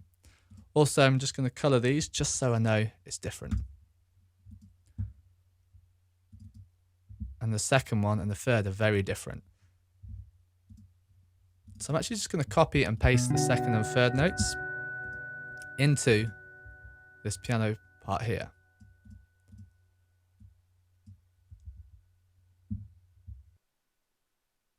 Then I'm going to use the mute tool and mute it, so I can just see what is going on right now.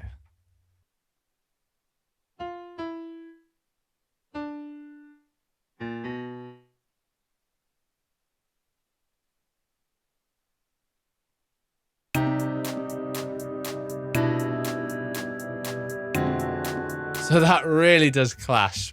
So what we really need to do here is actually work out what is going on. We did work it out with the strings. Remember the strings playing the G and the A.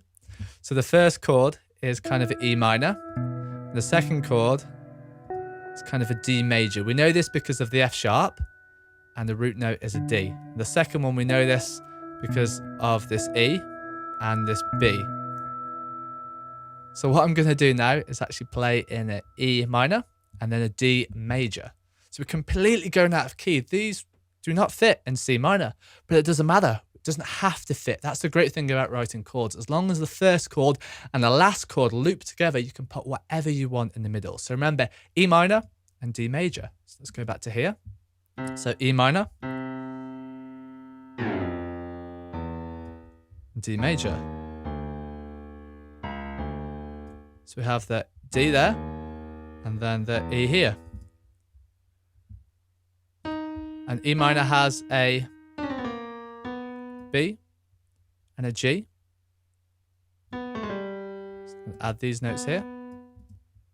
And the second one was a D major, so we have the F sharp and the A. Let's hear this back now. This should sound quite interesting. We can put this down an octave as well, this G.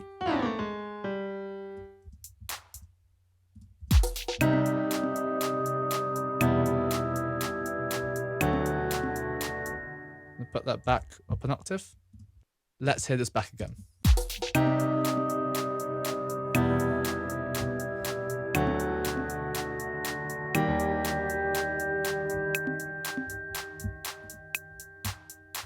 Great, so we have some really interesting chords now. We have two sections. We have the kind of normal chords, and then we have the weird chords, basically. So if you want to create another section with some other notes, we can add this as well. So I'm actually going to copy this over. And now let's add some bass notes. Remember the first and the fourth were the same. So it makes it nice and easy. And then the second was an E minor. So let's move this to an E and then to a B, because the B is the fifth of an E minor. And this is E, which is the tonic of the E minor. Let's color this differently. And now let's remember D major. So let's move this to an A. And move this to a D. So we have the A, which is the fifth of D major. 1, 2, 3, 4, 5. And the D, which is the tonic, which is the root. Let's color these slightly differently, just so I know it's different. Let's hear this with the drums and bass also.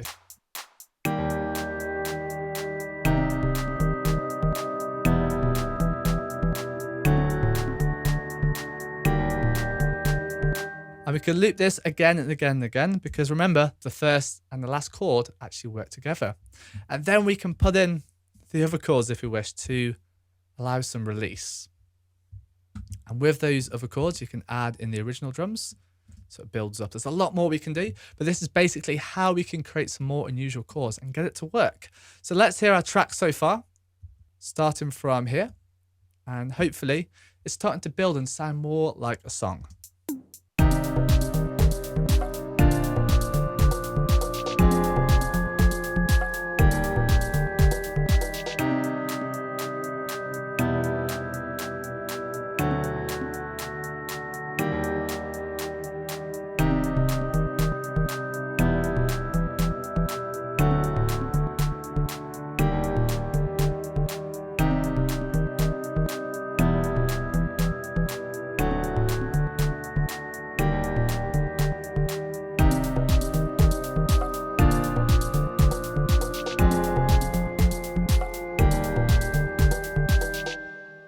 That's just one example of making some more interesting chords. I recommend doing something similar, going through an experiment, move notes around. Just make sure the first chord of the loop and the last chord of the loop is the same, so it can just continue round and round. And the rest of it, experiment, try new things. Don't worry about keys. Don't worry about key signatures.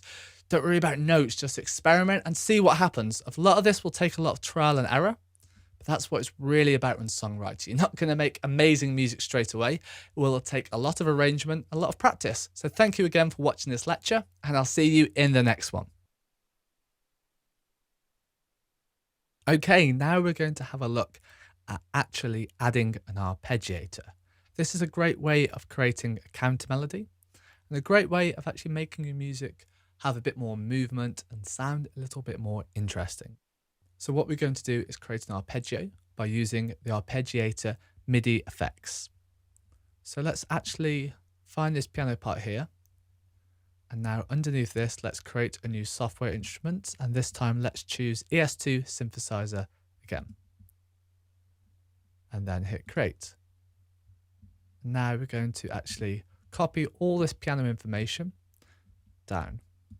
Let's actually rename this by double clicking arpeggiator. And the reason we're using this information is because it plays each note of the chord. And what an arpeggiator does is it plays each note of the chord in whatever order you set it to in the MIDI effects. Now let's just solo this and create a loop.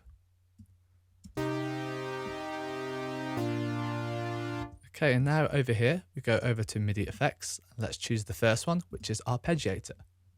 So we have loads of different things here. We have note order. So we have going up, going down, up and down and up, then random, and a few of ones. We have different variations for each, different octave ranges, different rate.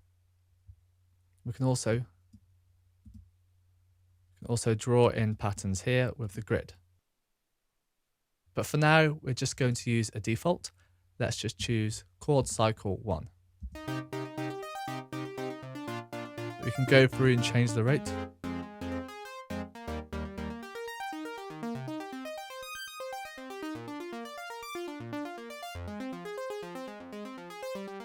Okay, I think this one works. Classic cycle 1. The order is up and down. Variation is variation 2. Octave range number 2. I do recommend going in and studying this, but it is best, in my opinion, when quickly writing a song to start off with a preset and then go in and tweak this and change it around. So let's hear this in the mix.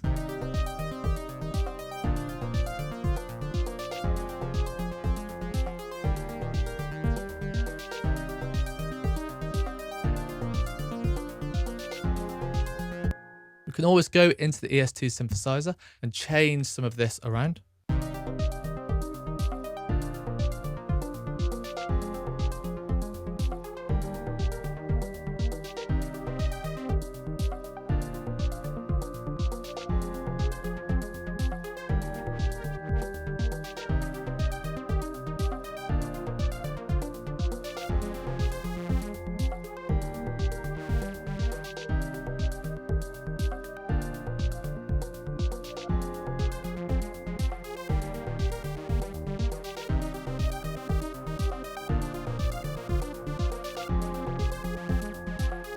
Okay, great. And now wherever the piano plays, at the moment, there will be an arpeggiator. You can also add an arpeggiator into this breakdown section here. Just going to actually copy this over. I'm just going to add the last 2 chords and drag this over. And that's basically how we can add an arpeggiator in Logic Pro. It's really simple. What we used to have to do is either buy an external third-party plugin that was an arpeggiator or manually go in and write the notes. You can still do this, but I just like using the arpeggiator MIDI plugin because it makes it so much easier.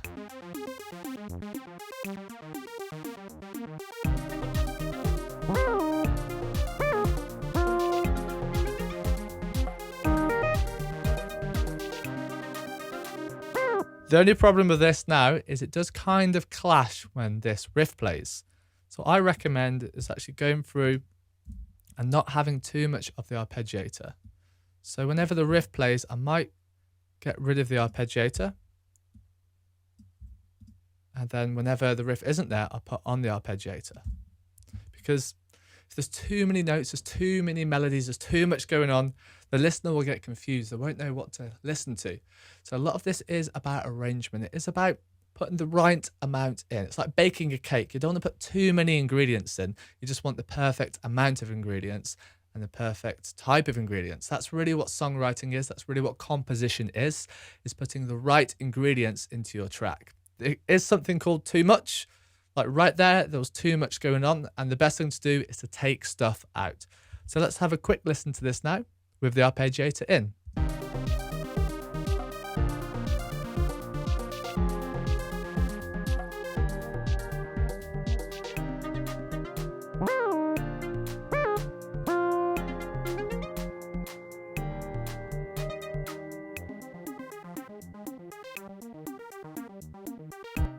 Okay, so what I'm going to do now is just change the sound of the arpeggiator a little bit, just so it suits the song a bit better. A lot of this is about sound design. You might think being a songwriter, being a composer, is just about writing the notes, just about writing the melodies, but it's not. Sound design is extremely important. You don't really want to rely on a producer to do this for you. In this day and age, you really have the option to do it all yourself. So I recommend do it yourself, even if you're a singer-songwriter, even if you don't see yourself as a producer. Just learn some of the basics. Learn the basics of sound design and synthesis. And then if you do give it to a producer, they'll be able to do a lot more of it because you've already done the basics. You've already done the fundamentals. So remember to go through in your synthesizer and just basically tweak some of the knobs. It's a good idea to learn stuff like oscillators, filters, and envelopes. But if you don't know this, I recommend start off with presets and then just go down to the macros and just do it by ear. See what sounds good, and also look what the macro does. If it moves certain knobs or dials, look what it changes and try and work out why it's doing that. So now I'm going to go down and just find a sound. I recommend you do the same. I'm going to fast forward this section, but all I'm really doing is scrolling through the presets, and I'll show you how I'm going to tweak the sound. Found this synth sound called Wave Pad Groove 3. And let's listen to this with the arpeggio.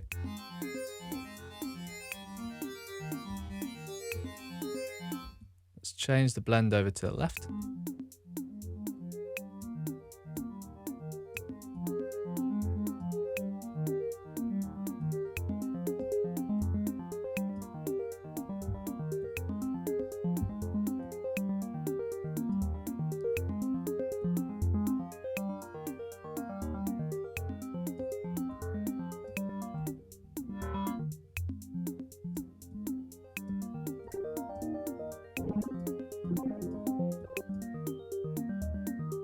Okay, great. I'm going to leave it like this and maybe detune it slightly. So all I've really done is change the wave, decrease the attack time, and change a bit of the modulation and resonance. So let's have a listen to this in the mix.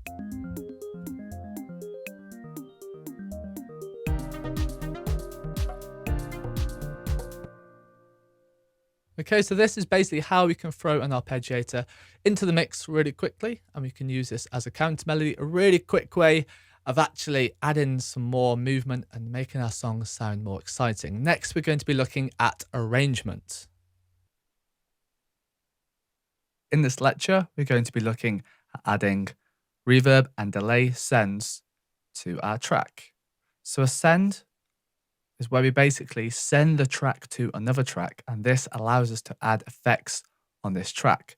This can be useful for time-based effects like reverb or delay, because we can send several tracks to the same effects units, and so they share the same effects. So if we have different reverb units, it can get a bit messy as the time might not be exactly the same every time.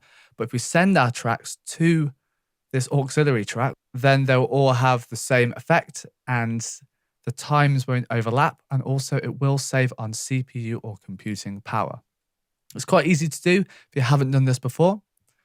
All you have to do is just set up a bus or a send, and then we just bus it or send it to our auxiliary track. So we just send this track to the one with effects. So what we can do is send part of it as well. So we don't send the whole lot. So part of the track will be dry, and part of the track will have this effect on it. It's easier to explain, so let's find an instrument and add some reverb.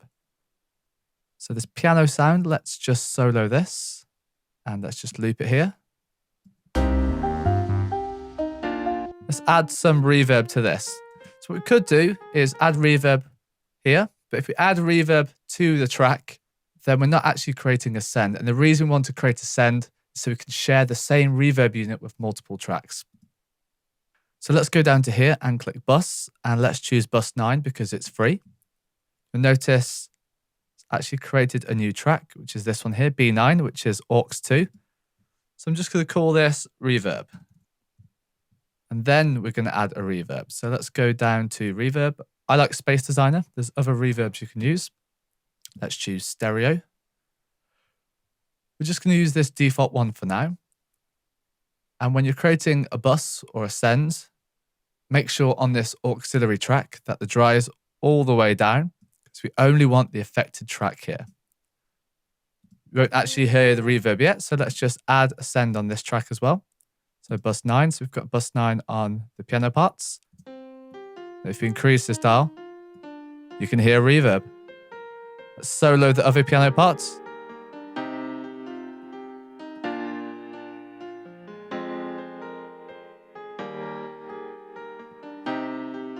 So this is with the reverb and this is without.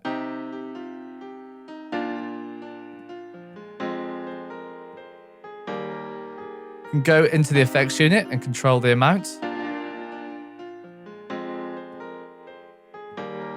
I'm also going to add some delay as well. So let's create another bus. So let's go below and hit bus 10. Okay, so this has created a new track over here, which is B10, bus 10. And let's just rename this delay. Okay, and now we're going to add on delay. So let's go down to delay and let's choose delay designer. Here we have a load of different presets, but let's just choose a simple one. Let's choose dotted delay. Make sure the wet's all the way up and the dry's all the way down.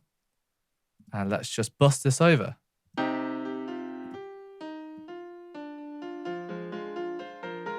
Obviously that's too much, but maybe a small amount. Like that could be nice.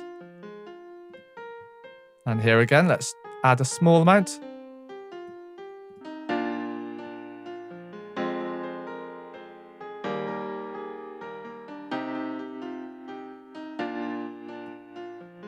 And let's hear this in the mix.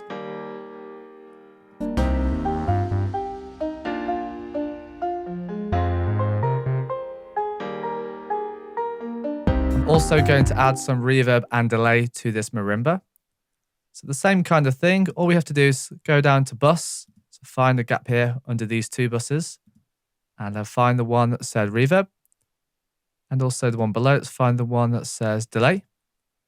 And just put a small amount on. Let's hear what this sounds like in the mix.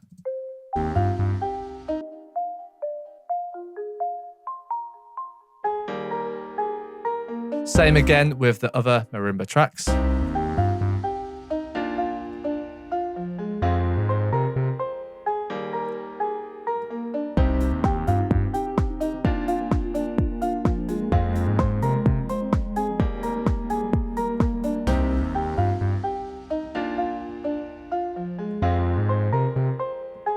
We can add more amounts to other tracks. This is why busing is really useful for time-based effects, because it keeps the time in there. It doesn't get all muddled.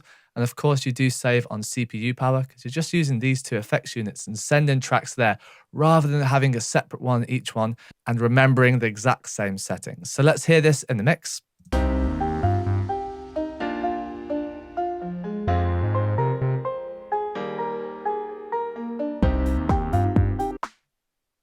Also for the snare, let's add some reverb. I think that'd be nice. Find the part where the snare is playing and just loop this.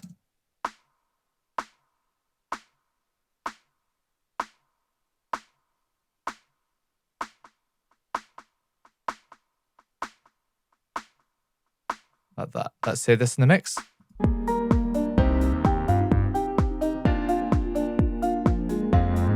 We might have to adjust some of the volumes now. We've bussed to an effects unit.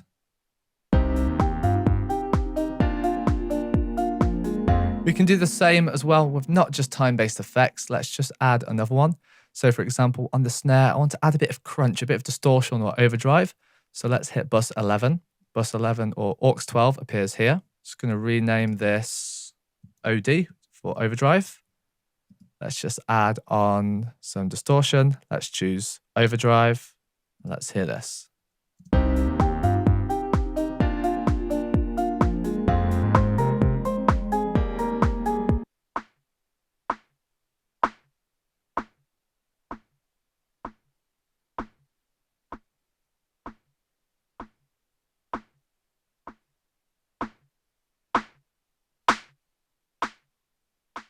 Okay, let's hear this in the mix.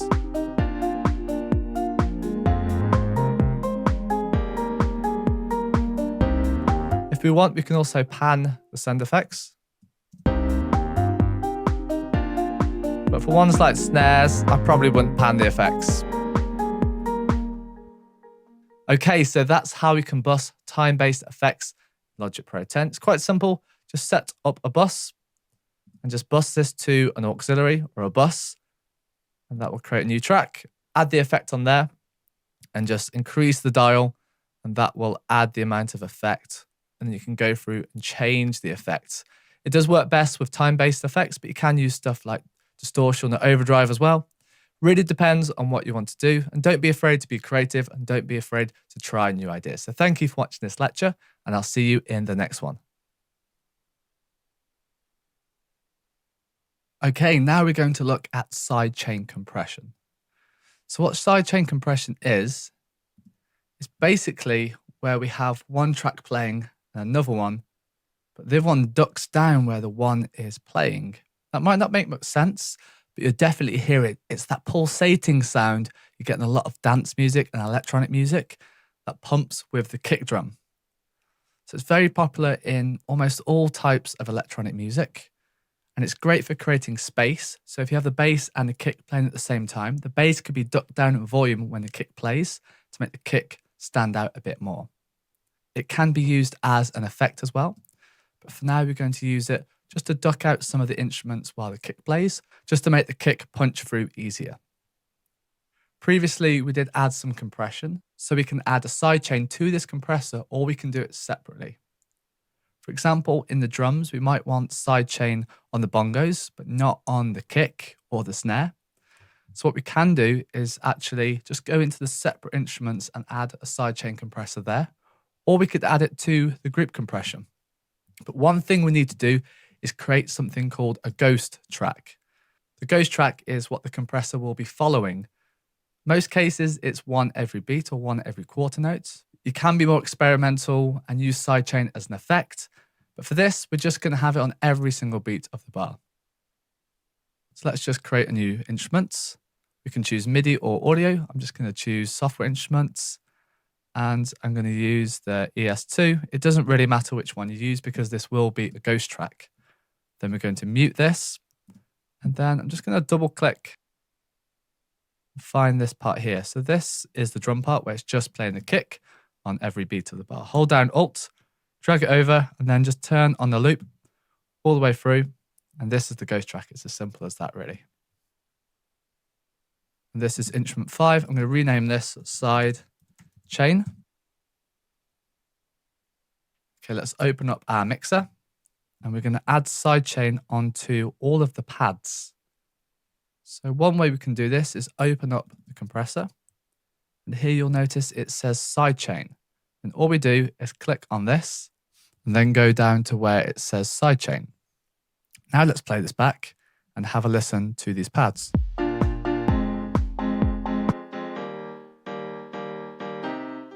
You can see this dial moving every beat of the bar. That is because it's actually sidechaining this kick drum, this ghost track.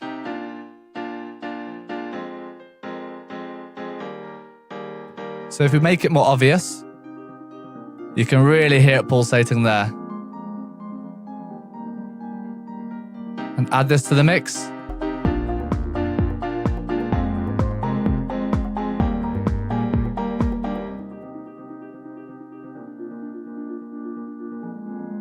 For example, some places we might not want the sidechain on. For example, there isn't a kick drum, so we don't really need it to duck out. So we can turn off that loop there. And then if we actually drag over this again, hold down Alt, continue there. So any places where there isn't a kick drum, we can actually turn off the sidechain. Just drag it back.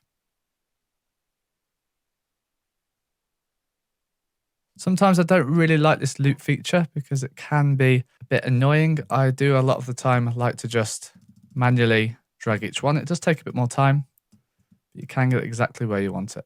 So wherever the drums drop out, we're actually going to turn off the sidechain. So all we have to do is just change this ghost track around.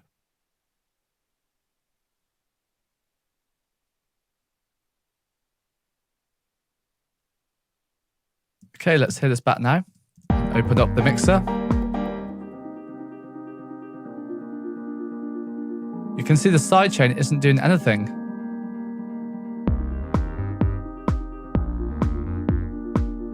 And it enters again there.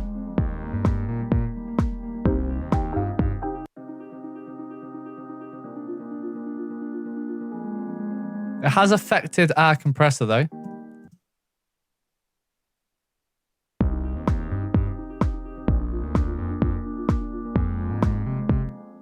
So what we can do is actually add 2 compressors to this. So we can have one as the sidechain and another just as a regular compressor. Because I do want it compressed. I do want all the instruments compressed, and then I do want sidechain as well.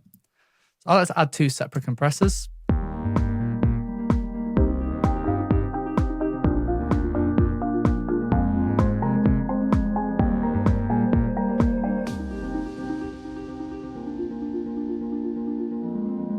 Okay, nice. Let's find a few other instruments. Let's find the bass parts. So let's go back into the groups. It said you can do it with one compressor, but I like to have separate compressors. That's how I like to work. So I have one, it's just a normal compressor, and the second as a sidechain. So let's go to the bass. I'm just going to add a new compressor. And this bass group has just got one instrument, so I can just do it all in here. Go to sidechain, choose the one that says sidechain. Remember to label your tracks and find a part where the bass is playing.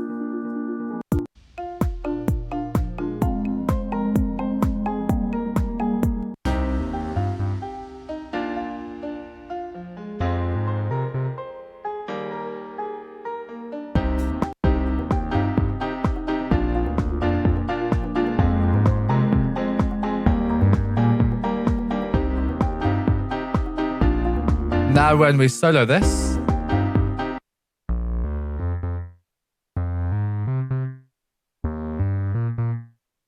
and solo the sidechain,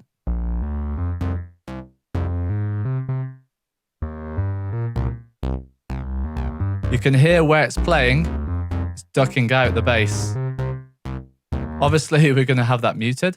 That's just a ghost track because it's there but we can't hear it.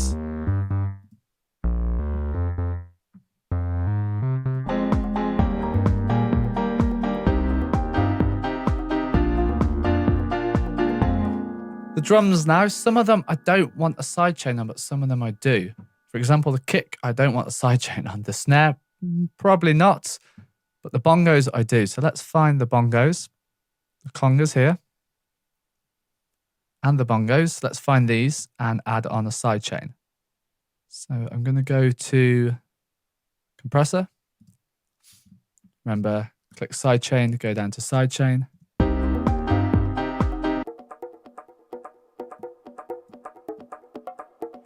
Just play around with the threshold and the ratio. There we go. You can instantly see it flicking up. You can use the same compressor on the congas as well.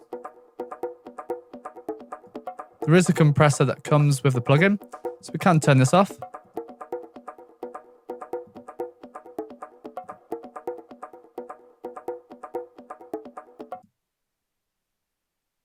Notice this track isn't actually doing anything in the conga. So we can just go through and clean up as well. So I didn't actually notice that before. The conga isn't really doing anything. So let's delete this.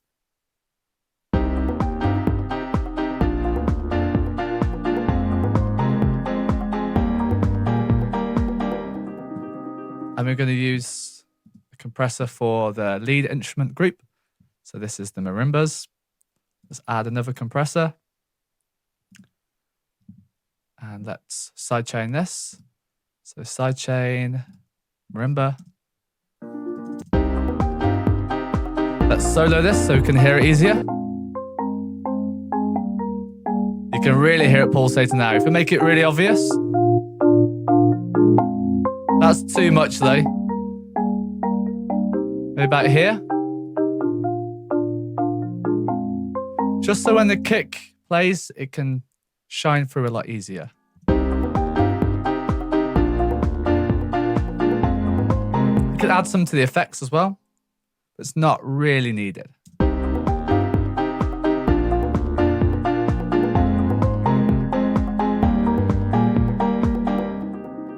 We are peaking a little bit now, so I'm just going to change some of these group levels.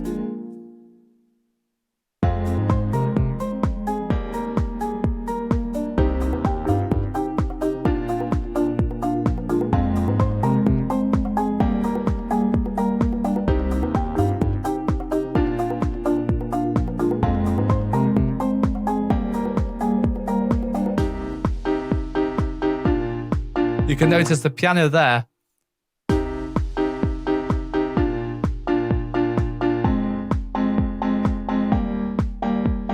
Sidechained also, just to allow more space for the kick. And that's basically how we can add sidechain compression. Create a ghost track. You can put it anywhere in the track, but I generally do it where the kick drum is playing. And then open up the compressor, choose the sidechain instrument or the ghost track instrument. Remember to mute the ghost track here. And then just move the threshold, move the ratio until you get a good sound that's pulsating, not too obvious, but still allows space for the kick drum to be heard. So thank you for watching this lecture, and I'll see you in the next one.